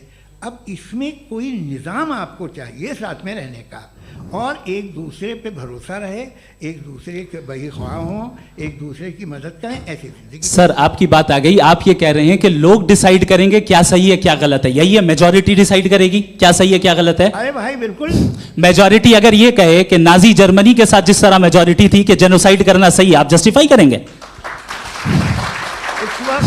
उस वक्त आपका ये सवाल सिर्फ उसके बाद क्लोजिंग। हाँ, उस वक्त प्लेनेट पे जो लोग थे उनमें कितने लोग हिटलर को सही समझते? अच्छा, प्लेनेट की मेजॉरिटी तय करेगी, सोसाइटी की नहीं। प्लेनेट की मेजॉरिटी गॉड के एग्जिस्टेंस को सही मानती है, आप क्यों नहीं मानते?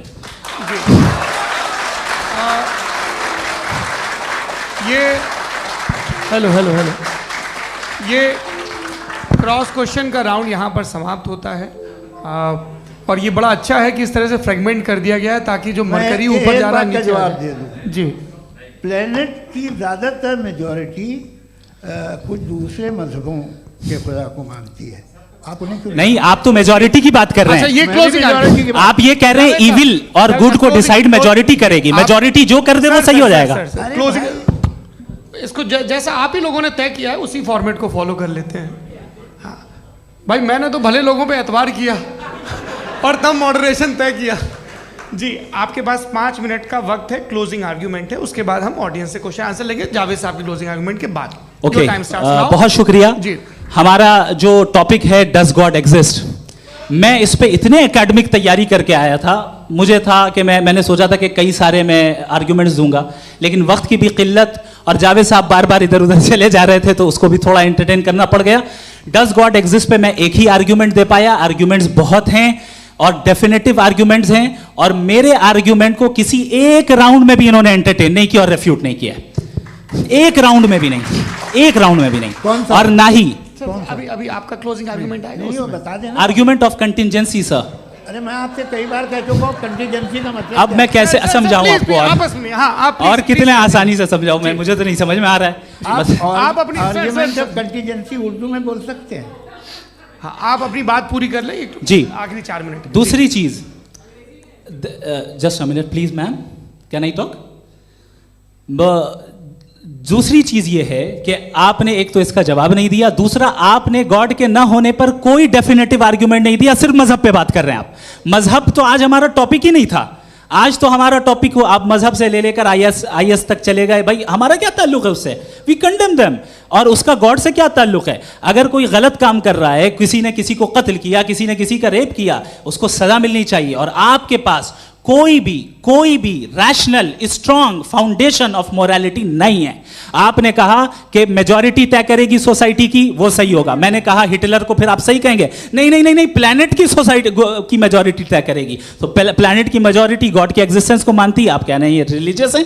तो यानी आपके पास कोई स्ट्रॉन्ग फाउंडेशन नहीं है ऑब्जेक्टिव मोरालिटी का। ऑब्जेक्टिव मोरालिटी का अगर कोई फाउंडेशन है तो वो सिर्फ गॉड है, गॉड है, गॉड है। थैंक यू जी।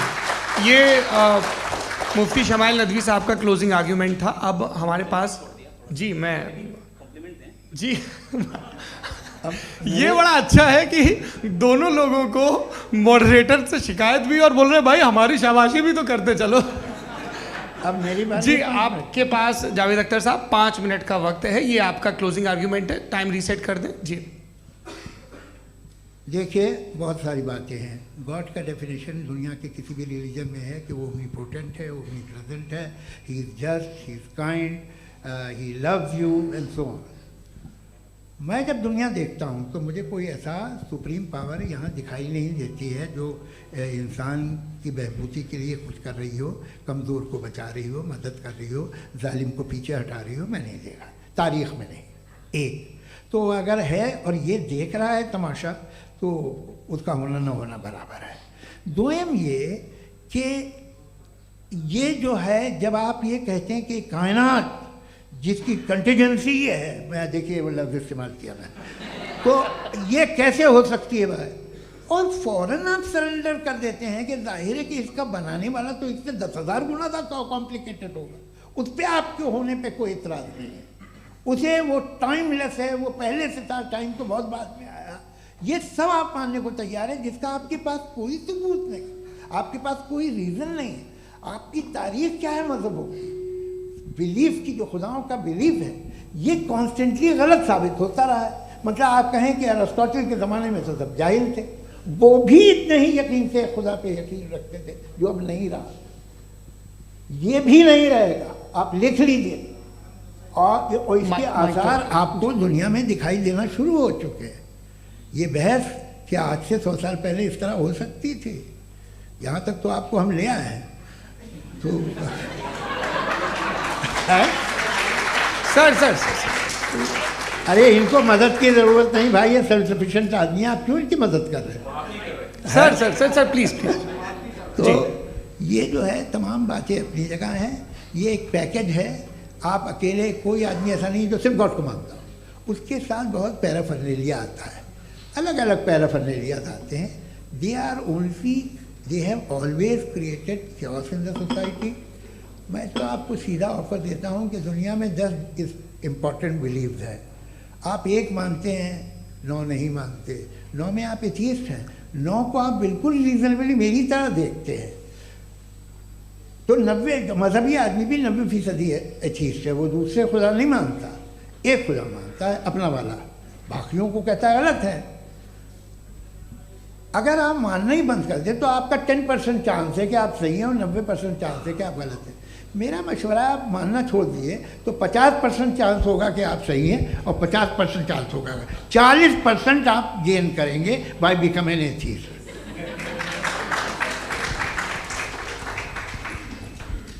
ये एक फरसूदा ख्याल है, ये ख़त्म हो रहा है। हो सकता है मेरी ज़िंदगी में ना हो, लेकिन ये हो जाएगा। जो बातें ये इनको आप मेटाफिज़िकल ये वो ऐसे रिस्पेक्टेबल टर्म दे दिए, ये तो उन लोग के हैं जिन्हें ना फिज़िक्स मालूम थी ना मेटा मालूम था, ये उन्होंने आपको दिए हैं। जी बहुत शुक्रिया आप दोनों लोगों का। और अब इस बातचीत का आखिरी राउंड शुरू होगा, डज गॉड एग्जिस्ट की ये बहस मुफ्ती शमाइल नदवी और जावेद अख्तर साहब के बीच। आप लोग अपने अपने हाथ ऊपर करेंगे, मैं यहाँ से तय करूँगा। और माइक हमारे पास है क्या? एक ही माइक है ऑडियंस के लिए? 2 माइक है, एक इस तरफ एक इस तरफ, ठीक है। तो जी सबसे पहले हमारी सहयोगी हैं मारिया शकील जी, पूछिए सवाल।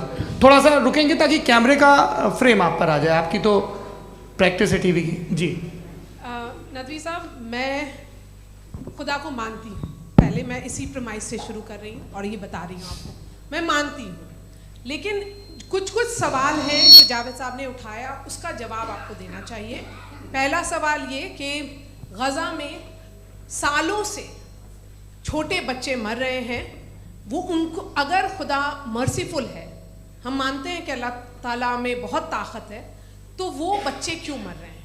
दूसरी बात ये कि अगर कंटिजेंसी की जो आप बात करते हैं, पूरे मुस्लिम ममालिक मिल कर के भी उन गज़ा के बच्चों को क्यों नहीं बचा पा रहे हैं? क्योंकि अगर वो चाहते, क्योंकि अल्लाह ताला उन पर हुकूमत करते हैं, सब पर हुकूमत करते हैं, तो वो उनको क्यों नहीं बचा? जी थैंक यू वेरी मच। बहुत अच्छा किया आपने इस चीज़ को जिक्र कर दिया, मैं इसको और अच्छे से एक्सप्लेन करने की कोशिश करता हूँ। देखें, जहाँ तक आपने कहा कि गज़ा के बच्चों को मारा जा रहा है, देखें 2 वर्ल्ड व्यू है, एक एथीस्टिक वर्ल्ड व्यू, एक थीस्टिक वर्ल्ड व्यू है। बच्चे मर रहे हैं दोनों वर्ल्ड व्यू में, लेकिन हमारा वर्ल्ड व्यू कह रहा है कि रिकॉम्पेंस है, ये कह रहे हैं कि उनका मरना बेकार जाने वाला है, कोई उसका रिकॉम्पेंस नहीं है, चूंकि इनके यहाँ आखिरत और अल्लाह का कोई तसव्वुर या गॉड का कोई तसव्वुर नहीं है। आपने ये सवाल किया कि गॉड मर्सीफुल है, क्यों नहीं रोकता? ये मैंने बताया कि ये मिसकंसेप्शन है लोगों के दरमियान कि गॉड को सिर्फ मर्सीफुल और ओमनीपोटेंट समझते हैं। गॉड के सिर्फ यही 2 एट्रीब्यूट्स नहीं हैं, गॉड के कई सारे एट्रीब्यूट्स हैं, उनमें से अल हकीम भी है, उनमें से ऑल वाइज भी है, ऑल नोइंग भी है। लिहाजा अगर इस दुनिया में किसी को तकलीफ आ रही है और गॉड उसको नहीं रोक रहा है, वो इसलिए नहीं रोक रहा है चूंकि इंसानों को फ्री विल दिया गया है।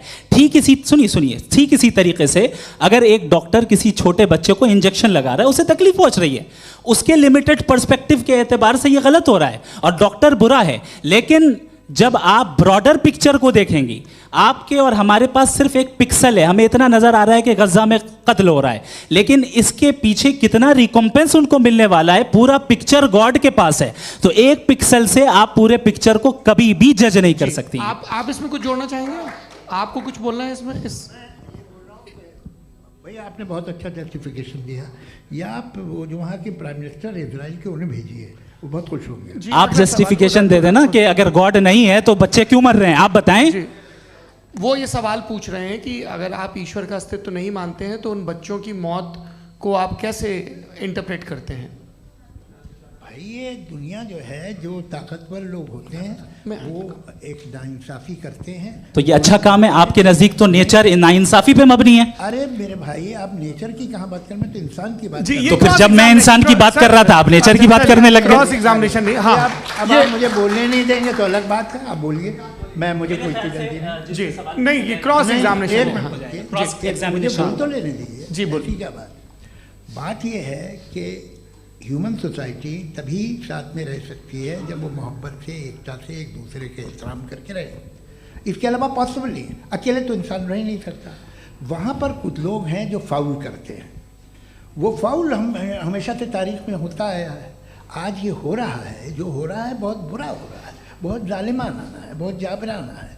उसको आप कहें कि ये बच्चों को कॉम्पनसेशन मिल जाएगा या इसकी इंजेक्शन है, इंजेक्शन तो हेल्थ के लिए दिया जाता है।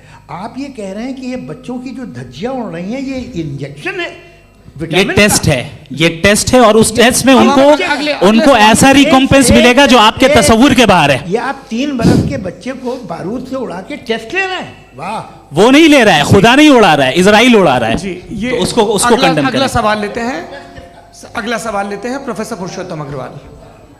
मुफ्ती साहब, एक निवेदन आपसे है कि कम से कम थोड़ा सा माइक क्लोज एक रिलीजियस और फिलोसफिकल कर मैं प्लीज। एक रिलीजियस और फिलोसफिकल ट्रेडिशन है जो ब्रह्मांड को यानी यूनिवर्स को ही अंतिम मानती है। सर्वम खलु इदम ब्रह्मम, this is Chandogya Upanishad, and it completely rules out the existence or necessity, आपके शब्दों में necessity of a creator, the creation itself is the creator. तो एक मिनट प्लीज। दूसरा जो सवाल आपने अभी जो आप बार बार कह रहे हैं कि भगवान विद्वान भी है, वाइज, सब जानने वाला, तो अगर विजडम में दुनिया भर के पापों और अत्याचारों को बर्दाश्त करना शामिल है, तो फिर इसका मतलब ये हुआ कि अगर मैं फ्री विल से उसको अपोज करता हूं तो ईश्वर की विजडम और मेरी फ्री विल में कॉन्ट्राडिक्शन है।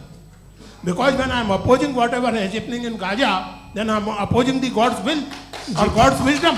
जवाब लेते हैं क्योंकि तो गॉड की विजडम, एक मिनट सर प्लीज सर, ये एक जुमला, गॉड की विजडम है कि गाजा में जो कुछ हो रहा है वो हो रहा है, मैं उसको अपोज कर रहा हूं, तो मैं गॉड की विजडम के खिलाफ जा रहा हूं। एक सवाल। दूसरा ये नहीं आपने दो ऑलरेडी।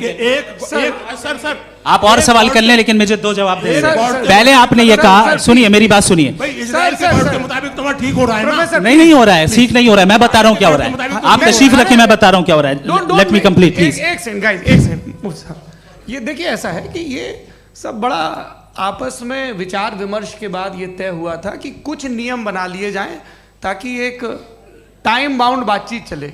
और भाई साहब, आप बड़ा जरूरी काम कर रहे हैं, लेकिन कैमरे के फ्रेम में आके उस काम को गड़बड़ कर दे रहे हैं। ठीक है गुरु, अब मेरे को कहीं का गुस्सा कहीं निकालना था, सॉरी। नहीं, कोई गुस्सा नहीं है जी। तो प्रोफेसर ने सवाल पूछे, आप उनके जवाब दें, और थोड़ा ये सब लोग थोड़ा ख्याल रखें भाई, सवाल संक्षिप्त रखें जी। आपने दो सवाल किया। सबसे पहला ये कहा कि हमारे पास ये कॉन्सेप्ट है कि ये यूनिवर्स खुद नेसेसरी बीइंग है, creation itself is the creator.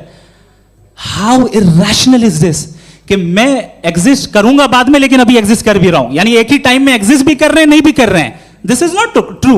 दूसरी चीज आपने कहा कि अगर इजराइल में, सॉरी माफ कीजिएगा, Israel doesn't exist, occupied Palestine में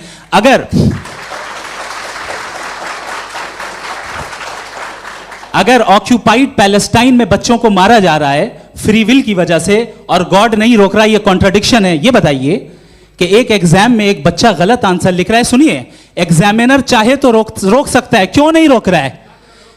ये कॉन्ट्रडिक्शन है, ये कॉन्ट्रडिक्शन नहीं है। माइक नहीं सर, ये आपस में जी, ये क्या आपका सवाल? माइक दीजिए। फ्री विल दिया गया है टेस्ट के लिए, अकाउंटेबिलिटी के लिए। अगर फ्री विल नहीं होता तो आप कहते हैं हमें रोबोट बना दिया गया। नॉट मिसरिप्रेजेंट माय पोजीशन, आपकी जो भी पोजीशन, मैं अपनी फ्री विल के नाते, अपने ह्यूमन विजडम के नाते गाजा में हो रही अत्याचार का विरोध करता हूं। बिल्कुल करना चाहिए। आपके हिसाब से मैं गॉड की विजडम का विरोध कर रहा हूं? बिल्कुल नहीं, जो हो रहा है गॉड, बिल्कुल भी नहीं, बिल्कुल भी नहीं।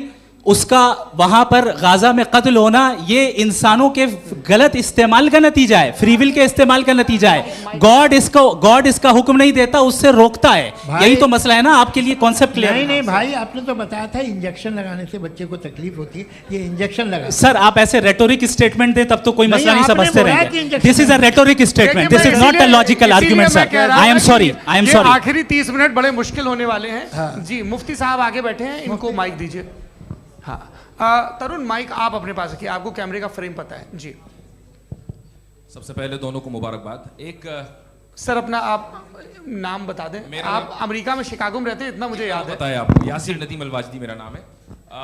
जावेद सर, आपसे एक क्वेश्चन है इन्फिनिट रिग्रेस के ताल्लुक से। एक हाइपोथेटिकल सिनेरियो है, मसलन अगर आप सर माइक थोड़ा सा प्लीज क्लोज रखिए जी। अगर आप शायर इसलिए हैं कि आपके कोई उस्ताद शायर थे, और वो इसलिए शायर थे कि उनके कोई उस्ताद शायर थे, और इसी तरीके से हम माजी में पीछे चलते चलते चले जाएं और कहीं ना रुके, तो माफ कीजिएगा आप कभी शायर नहीं हो सकते। लेकिन आप शायर हैं, आपका शायर एग्जिस्ट करता है, इसका मतलब ये है कि आप कहीं ना कहीं रुके हैं। तो मेरा सवाल ये है कि क्या आप इन्फिनिट रिग्रेस ऑफ कॉजेस को लॉजिकल फैलेसी मानते हैं या नहीं मानते? हाँ या ना? मैं इन्हें लॉजिकल फैलेसी नहीं मानता हूँ, लेकिन मेरा प्रॉब्लम यह है कि जब मैं नहीं मानता हूँ तो I will continue with this logic जो फैलेसी नहीं हो। आप एक जगह रुक जाते हैं जाके, आप कहते हैं ये गेंद कैसे बनी, ये जजीरा कैसे बना, ये समंदर कैसे बना, ये ज़मीन कैसे बनी, और अचानक गॉड पे जाके आपको ब्रेक लग जाता है। एक बार आप सवाल नहीं करते कि भाई इनको बनाने वाला तो इनसे भी कॉम्प्लिकेटेड होगा, वो कैसे बना, उसके बारे में आपने इत्मीनान कर लिया, वो हमेशा से है। तो अगर आप उसे हमेशा से मानते हैं तो फिर ये मान लीजिए कि कायनात हमेशा से है, क्या तकलीफ है? हम वजूद में नहीं आते जी हैं? हम मौजूद नहीं। अच्छा सर क्यों नहीं हो मैं सकते? बताऊंगा, प्लीज प्लीज। जैसे मैंने मिसाल दी आपके शेर, आपका शेर कभी वजूद में ना आता अगर शायर इसी तरह चलते रहते हमेशा। जी माइक मेरे ख्याल से एक सेकंड, इन्फिनिट रिग्रेस का कॉन्सेप्ट क्लियर नहीं हो पाया, ऐसे रहने दें, लेट्स मूव ऑन सर। ठीक है, हाँ थोड़ा सा मॉडरेटर का भी ख्याल रखें। नहीं नहीं आपने तो रखा है, आपने रखा है। यहाँ पे गौहर रजा साहब हैं, वो भी एक सवाल पूछना चाहते हैं। माइक नीचे से ऑन कर दिए, नीचे। पहले तो ये कह दूं कि मैं उन बच्चों से शर्मिंदा हूं जिनको गज़ा में कत्ल किया गया, क्योंकि हमारे होते हुए कत्ल किया गया। लेकिन उससे ज़्यादा शर्मिंदगी इस बात से हुई कि मुझे लगा कि मुफ्ती साहब उसको जस्टिफाई कर रहे हैं। बिल्कुल भी नहीं, आप बहुत ही गलत, मुझे लगा मैं गलत हो सकता हूं। बिल्कुल गलत मैं है। सवाल पूछ रहा हूं, सवाल मैं देखिए, सवाल अगर पूछ रहा हूं। एक मैं जावेद भाई से डिसएग्री करता हूं। एक सेकंड देखिए, अगर देखिए ऐसा, एक सेकंड आप सर वेट, अरे आप कुछ मेरे पहले मुझे अपनी बात कह लेने दीजिए। अगर ऑडियंस तय करेगी तो फिर मॉडरेटर का मतलब नहीं। मेरा आप सबसे ये कहना है, ये बहस दो लोगों के बीच में है, एक तरफ मुफ्ती साहब, एक तरफ जावेद साहब। पिछले 1.5 घंटे से ये लोग अपने अपने तर्क रख रहे हैं। आपकी इनसे इत्तेफाकी हो सकती है, ना इत्तेफाकी हो सकती है। मेरे उस्ताद मुझे सिखा गए हैं कि मुखामुखम में असहमति की गुंजाइश बची रहनी चाहिए। अगर मैं आपकी बहुत इज्जत करता हूं गौहर साहब, आपने जो कमाल की किताबें लिखी, साइंटिफिक टेम्परामेंट, लेकिन मेरी ये गुजारिश है आप सबसे कि यदि आप इन लोगों ने जो बोला उन पर टिप्पणियां करेंगे तो ना वक्त की पाबंदी रहेगी, ना वो अनुशासन। आप सवाल पूछ लें, उस सवाल में जो बात आ जाए वो आ जाए। मैं जावेद साहब से डिसएग्री करता हूं, इसलिए जावेद साहब से सवाल पूछ रहा हूं। आपका सवाल जावेद अख्तर साहब से। और सवाल ये है मेरा कि जावेद साहब ने कई बार लॉजिक का इस्तेमाल किया कि साइंस में लॉजिक है और रिलीजन में लॉजिक नहीं है। मेरा ख्याल ये है कि रिलीजन में भी लॉजिक है, लेकिन उस लॉजिक की बेसिस ये है कि आप रुक जाते हैं, जिसका जिक्र जावेद साहब ने बार बार किया, यानी खुदा के तसव्वुर पे आते हुए, गॉड के तसव्वुर पे आते हुए रुक जाते हैं। और इसमें सवाल पूछना मतलब फॉरबिडन होता है। सवाल ये है कि क्या जावेद साहब इससे एग्री करते हैं कि साइंस की लॉजिक अलग है और रिलीजन की लॉजिक अलग है? बताइए सर। देखिए, 3 चीज़ें हैं। साइंस है, एक है मंतिक है, इस्तिदलाल है, और एक जो है कुछ भी नहीं है, फेथ है, अकीदा है। मैं अकीदे की लॉजिक का कायल नहीं हूँ। मुझे आप इस्तिदलाल से, लॉजिक से, रीज़न से समझाइए, मैं मानने को तैयार हूँ, मेरा क्या नुकसान होगा। लेकिन ये कि अकीदे पे मैं नहीं जा सकता हूँ। अकीदे का मतलब है कि तुम ये मान लो, सवाल ना करो, ये नहीं। आप सारी बातें करके, बड़ी साइंटिफिक बातें करके एक जगह जाके खुदा के हुदूद पे रुक जाते हैं, सरेंडर कर देते हैं। मैं सरेंडर करने को तैयार नहीं। दैट्स ऑल जी। ये आगे सर बैठे हुए हैं, इनको माइक दीजिए। भाई। वो आप पूछना चाह रहे थे ना भाई? हाँ नहीं मैं ये थैंक यू जी। आपका नाम? आसिम इफ्तिखार। आसिम जी, पूछिए।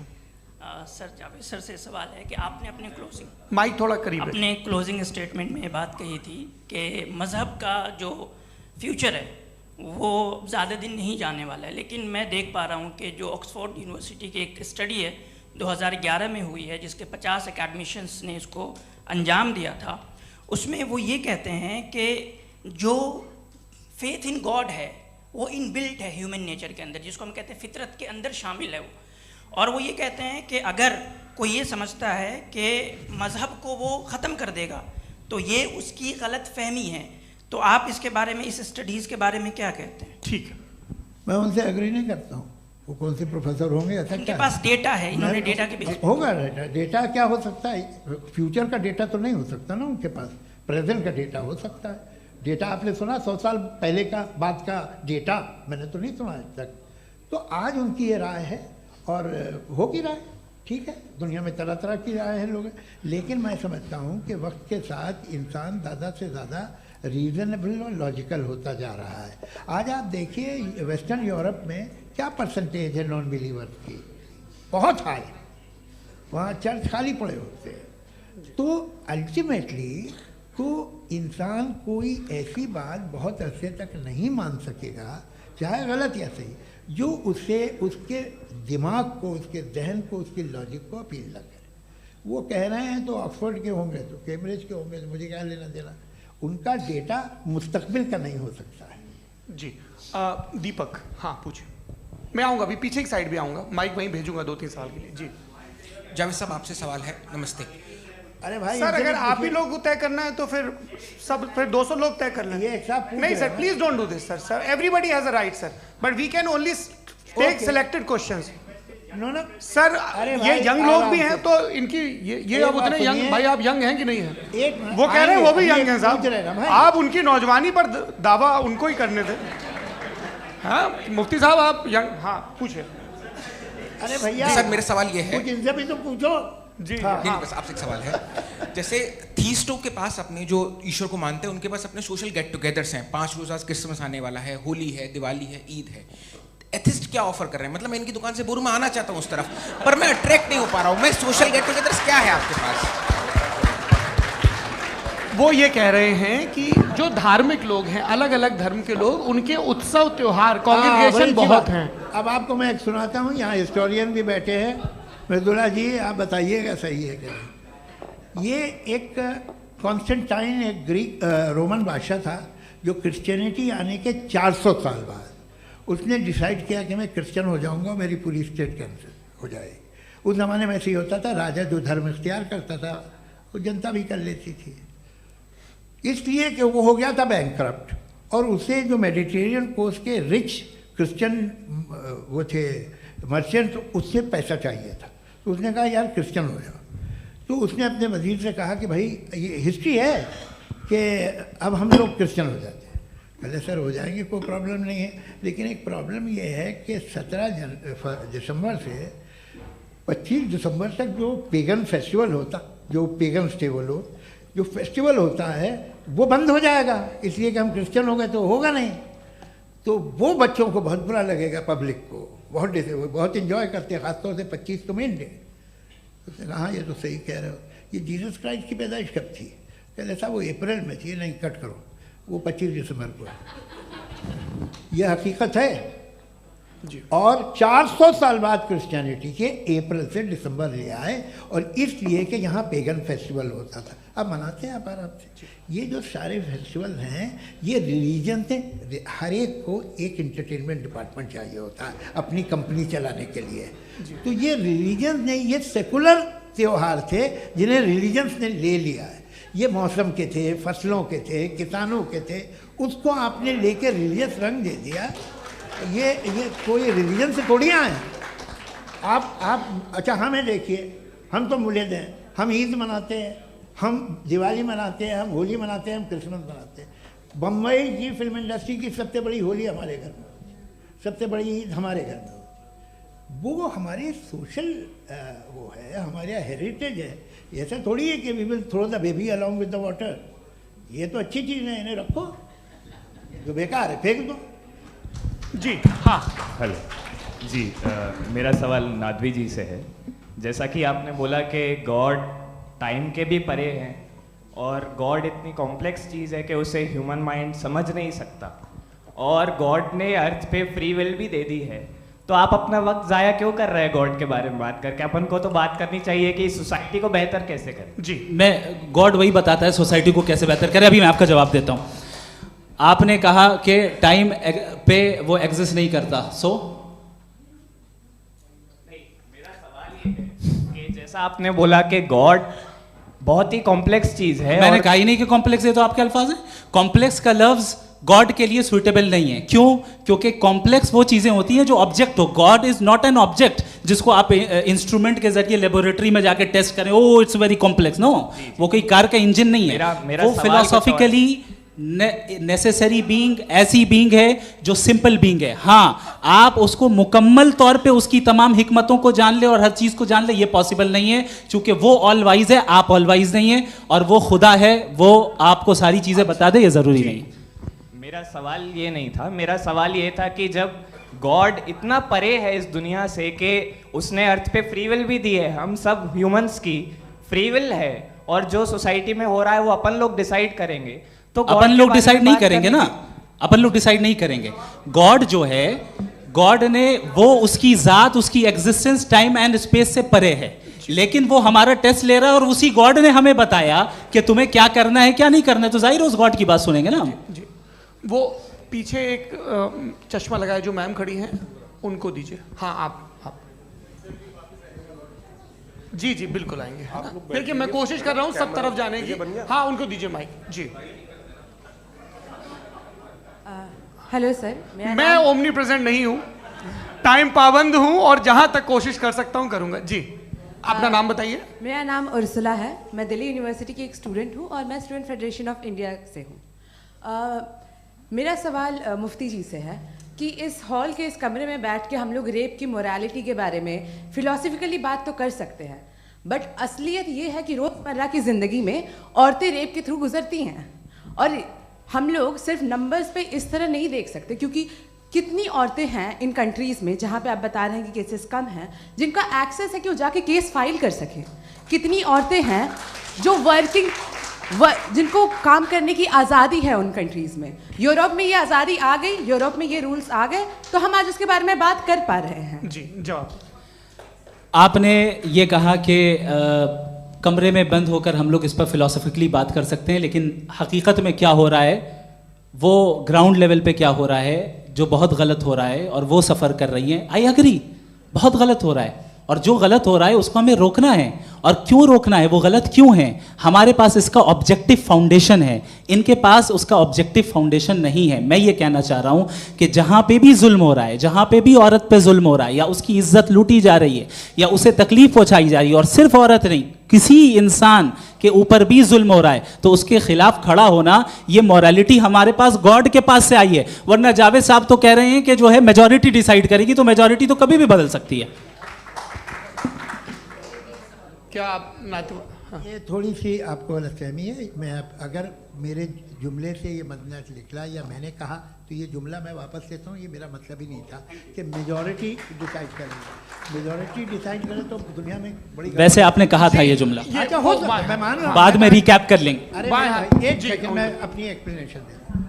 मुनासिब बात यह है कि हम सब के सब दिल में जानते हैं कि क्या अच्छा है क्या बुरा है, हमें पता है अच्छी तरह से। जो लोग बुरे काम करते हैं उन्हें भी मालूम अच्छा क्या है। यही तो सवाल था हजरत कि फिर ये मोरालिटी आई कहाँ से? Cross examination. हाँ जी, हाँ। मोरालिटी साथ रहने की डिजायर से आई, यानी साथ रहकर जो कुछ कह दे, जो कुछ कर दे, वो हो जाएगा। नहीं नहीं, तो आप कायदे से रह ही कर सकते हैं जब तक लोगों में मोरालिटी हो, वरना क्यास हो जाएगा। ये आपको कैसे पता? जी, हमने देखा ना, जहाँ मोरालिटी का क्यास हो गया, हम देखते हैं। कहाँ पे देखते भाई? तो दुनिया में आप जो कह रहे हैं, आप कहीं पे अगर गलत हो रहा है तो उसको आप गलत देखिए। आप एपिस्टेमोलॉजी की बात कर रहे हैं, मैं ऑन्टोलॉजी की बात कर रहा हूं। मैं इस बहस के बाद आप दोनों लोगों को चाय पे होस्ट करूंगा, वहां पे क्रॉस एग्जामिनेशन कर लीजिएगा। अभी ऑडियंस का हक मार रहे हैं आप लोग भाई, सर जस्ट लोग हैं आप लोग। और ये भाई ये हाँ, उधर आएंगे, उधर जी सर आएंगे। अच्छा सर, मेरा नाम लईकुर रहमान है और मैं अलीगढ़ मुस्लिम यूनिवर्सिटी का स्टूडेंट हूँ। और जहाँ तक मुझे पता है कि sir you are also product of Aligarh Muslim University. मैं भी उसी चमन का बुलबुल। हाँ सर, तो बहुत खुशी हुई मुझे जान करके कि मैं आपसे मिलूँगा। सवाल सर, मेरा सवाल ये है, सर सैयद अली रहमा का नज़रिया ये था कि खुदा के वजूद को अक़ल के दायरे में रह कर के तलाश करना, न कि पूरी तौर से उसका इनकार कर देना। Sir, how will you define it? नहीं, तो ये तो आप इन्हें बताइए। ये सवाल आपसे खुदा का वजूद साबित कर रहे हैं। तो सर, आपने इनकार कर रखा है, इस वजह से मेरा क्वेश्चन। उन्होंने यही सर से एक सेकंड, सर सैयद ने यही कहा ना कि अक्ल से आप खुदा के वजूद को साबित नहीं कर सकते, यही कहा ना भाई। वो उन्होंने कहा कर सकते हैं और वो कर दिया गया आज। वो फोन तलाश करना या साबित करना अक्ल से नहीं हो सकता। अरे सवाल तो सुन लीजिए जी। अक्ल से नहीं हो सकता है, यही कहा ना आपने। अक्ल से हो सकता है। अरे वो यही कह रहे हैं भाई, आप बता रहे हो सकता है, वो तो कुछ और। आप अगर सर देखो नौजवान फोन ले लो, वो इतनी कमाल की यूनिवर्सिटी है। अरे भाई दे दो उन्हें जरा, एक मिनट दे दो भाई, मेरी बात सुनो, माइक पे बोलो ताकि जो लाखों लोग देख रहे हैं। माइक दे दो ना। अरे देंगे ना माइक, तुम ठहरो तो। हाँ सर, मेरा सवाल ये था कि सर सैयद अलैहिर्रहमा का एक नज़रिया था अपना कि खुदा का जो वजूद है उसको अक़ल के दायरे में रह कर के तलाश करना है, न कि पूरे तौर से इनकार कर देना है। ये उनका कॉन्सेप्ट था। लेकिन मेरा सवाल ये है कि आप इसको कैसे डिफाइन करते हैं, एक्सप्लेन कैसे करेंगे, मैं आपसे जानना चाहता हूँ, क्योंकि you are the product of Aligarh Muslim University. मुझे अक़ल के दायरे में रख के मैंने बहुत तलाश की, मुझे मिला नहीं। हाँ ये इधर वो चश्मा लगाए जो, हाँ उनको दे दीजिए।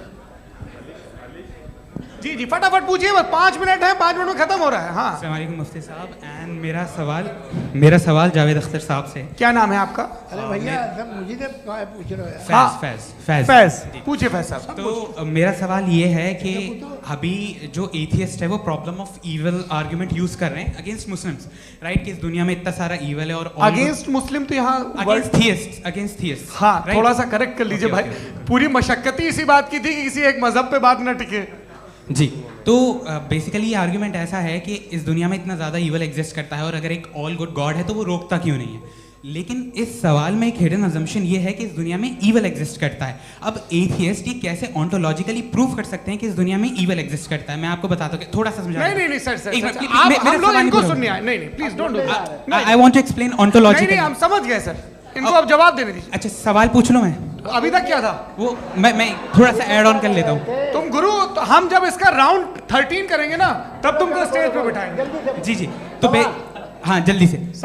तो देखिए एथियज्म के हिसाब से सब कुछ रैंडमली बन गया है, सब कुछ एटम्स और मॉलिक्यूल्स है। एक पत्थर में और मुझ में सिर्फ इतना फर्क है कि हम लोग एटम्स और मॉलिक्यूल्स का अलग अलग रीअरेंजमेंट है। अब एक पत्थर को कोई इंसान तलवार से 2 टुकड़ों में काटते या मुझे, according to atheism it is same, there is no evil and good according to atheism. जी अच्छा, फैज साहब का सवाल ये है कि हाँ कोशिश भी करते तो इससे गलत सवाल नहीं कर पाते। एक लाइफ फॉर्म है और लाइफ फॉर्म में फीलिंग्स हैं, मतलब लाइफ फॉर्म सुनता है, देखता है, टेस्ट कर सकता है, फील कर सकता है।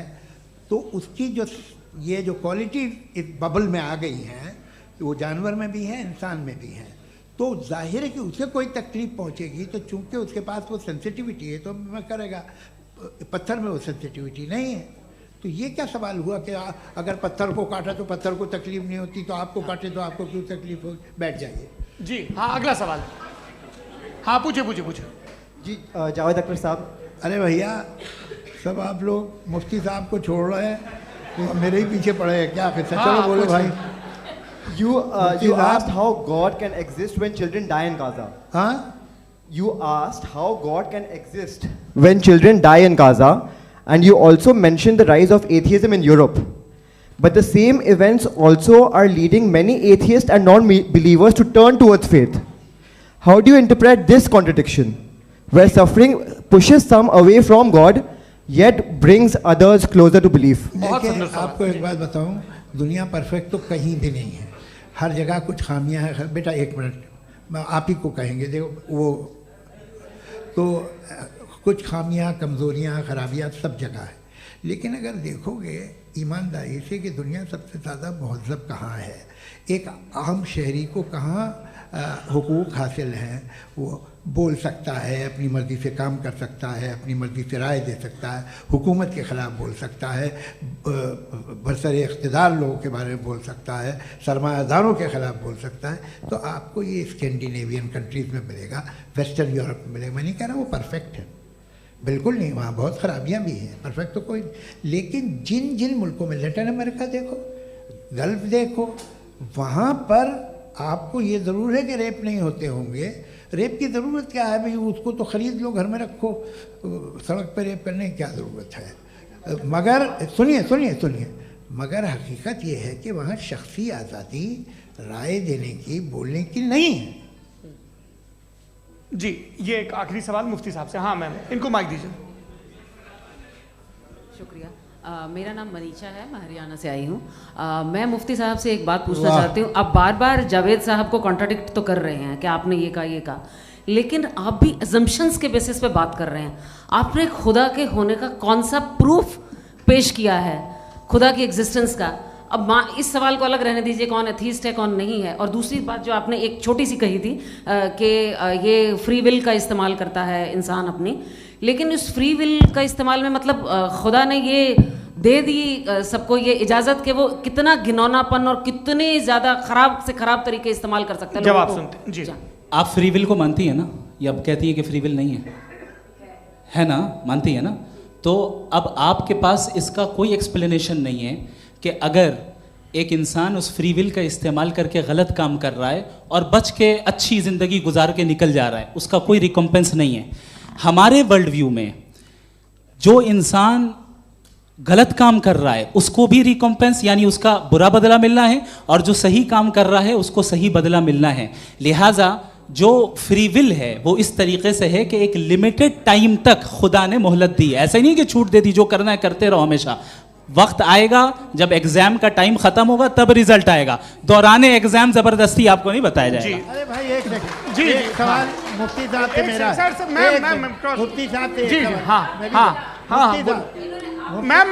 एक सवाल। रुक जाइए, आपसे फोन, आप इसके बाद आपसे माइक छीन चुका।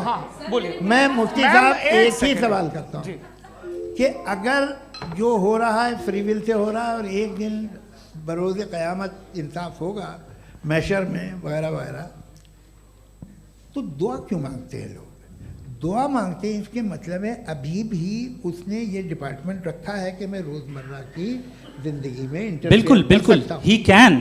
तो तुम कैन हो, तुम मुझे नौकरी दिला देते हो, मेरे बेटे को ग्रीन कार्ड दिला देते हो, और 45,000 बच्चे मरते हो उन्हें रोकते नहीं हो। नहीं तो क्या आप ये कह रहे हैं कि इस दुनिया में जालिमों को कभी पकड़ ही नहीं होती है? अरे जो भी पकड़ होगी वो बच्चे रोते हैं। बिल्कुल, देखिए मैंने अपने ओपनिंग स्टेटमेंट में यही कहा था कि जनाब जावेद साहब सिर्फ इमोशनल आर्गुमेंट देंगे। This is an emotional argument. ये छोटे मोटे इसके पीछे का रीजन मैंने बताया क्या है, इसके पीछे का रीजन क्या है मैंने बताया। मंच से आप लोगों को सज्जनों इसलिए कह रहा हूं ताकि थोड़ा सा आपके कॉन्शियंस पे जोर रहे कि आपको ऑर्डर बचा के रखना है। वक्त तय हुआ था, ये वक्त पूरा हुआ, आपने इतने धैर्यपूर्वक सुना, मैं आप सबका बहुत बहुत शुक्रगुजार हूं। यदि इन दोनों विद्वानों की इच्छा होगी तो कभी हम इस बातचीत का राउंड 2, राउंड 3, यही तो देखिए खूबी है इंसान की कि बहस मुबाहसे में वो पड़ा रहता है। आप लोगों ने बड़े धैर्य का परिचय दिया, बहुत बहुत शुक्रिया। इसी के साथ ये बातचीत आप लोग को मैं एक बात बता दूं, ये सारी बहस हो गई, अब मुफ्ती साहब और बड़े मुफ्ती साहब इन साथ के साथ मैं खाना खाने वाला हूँ।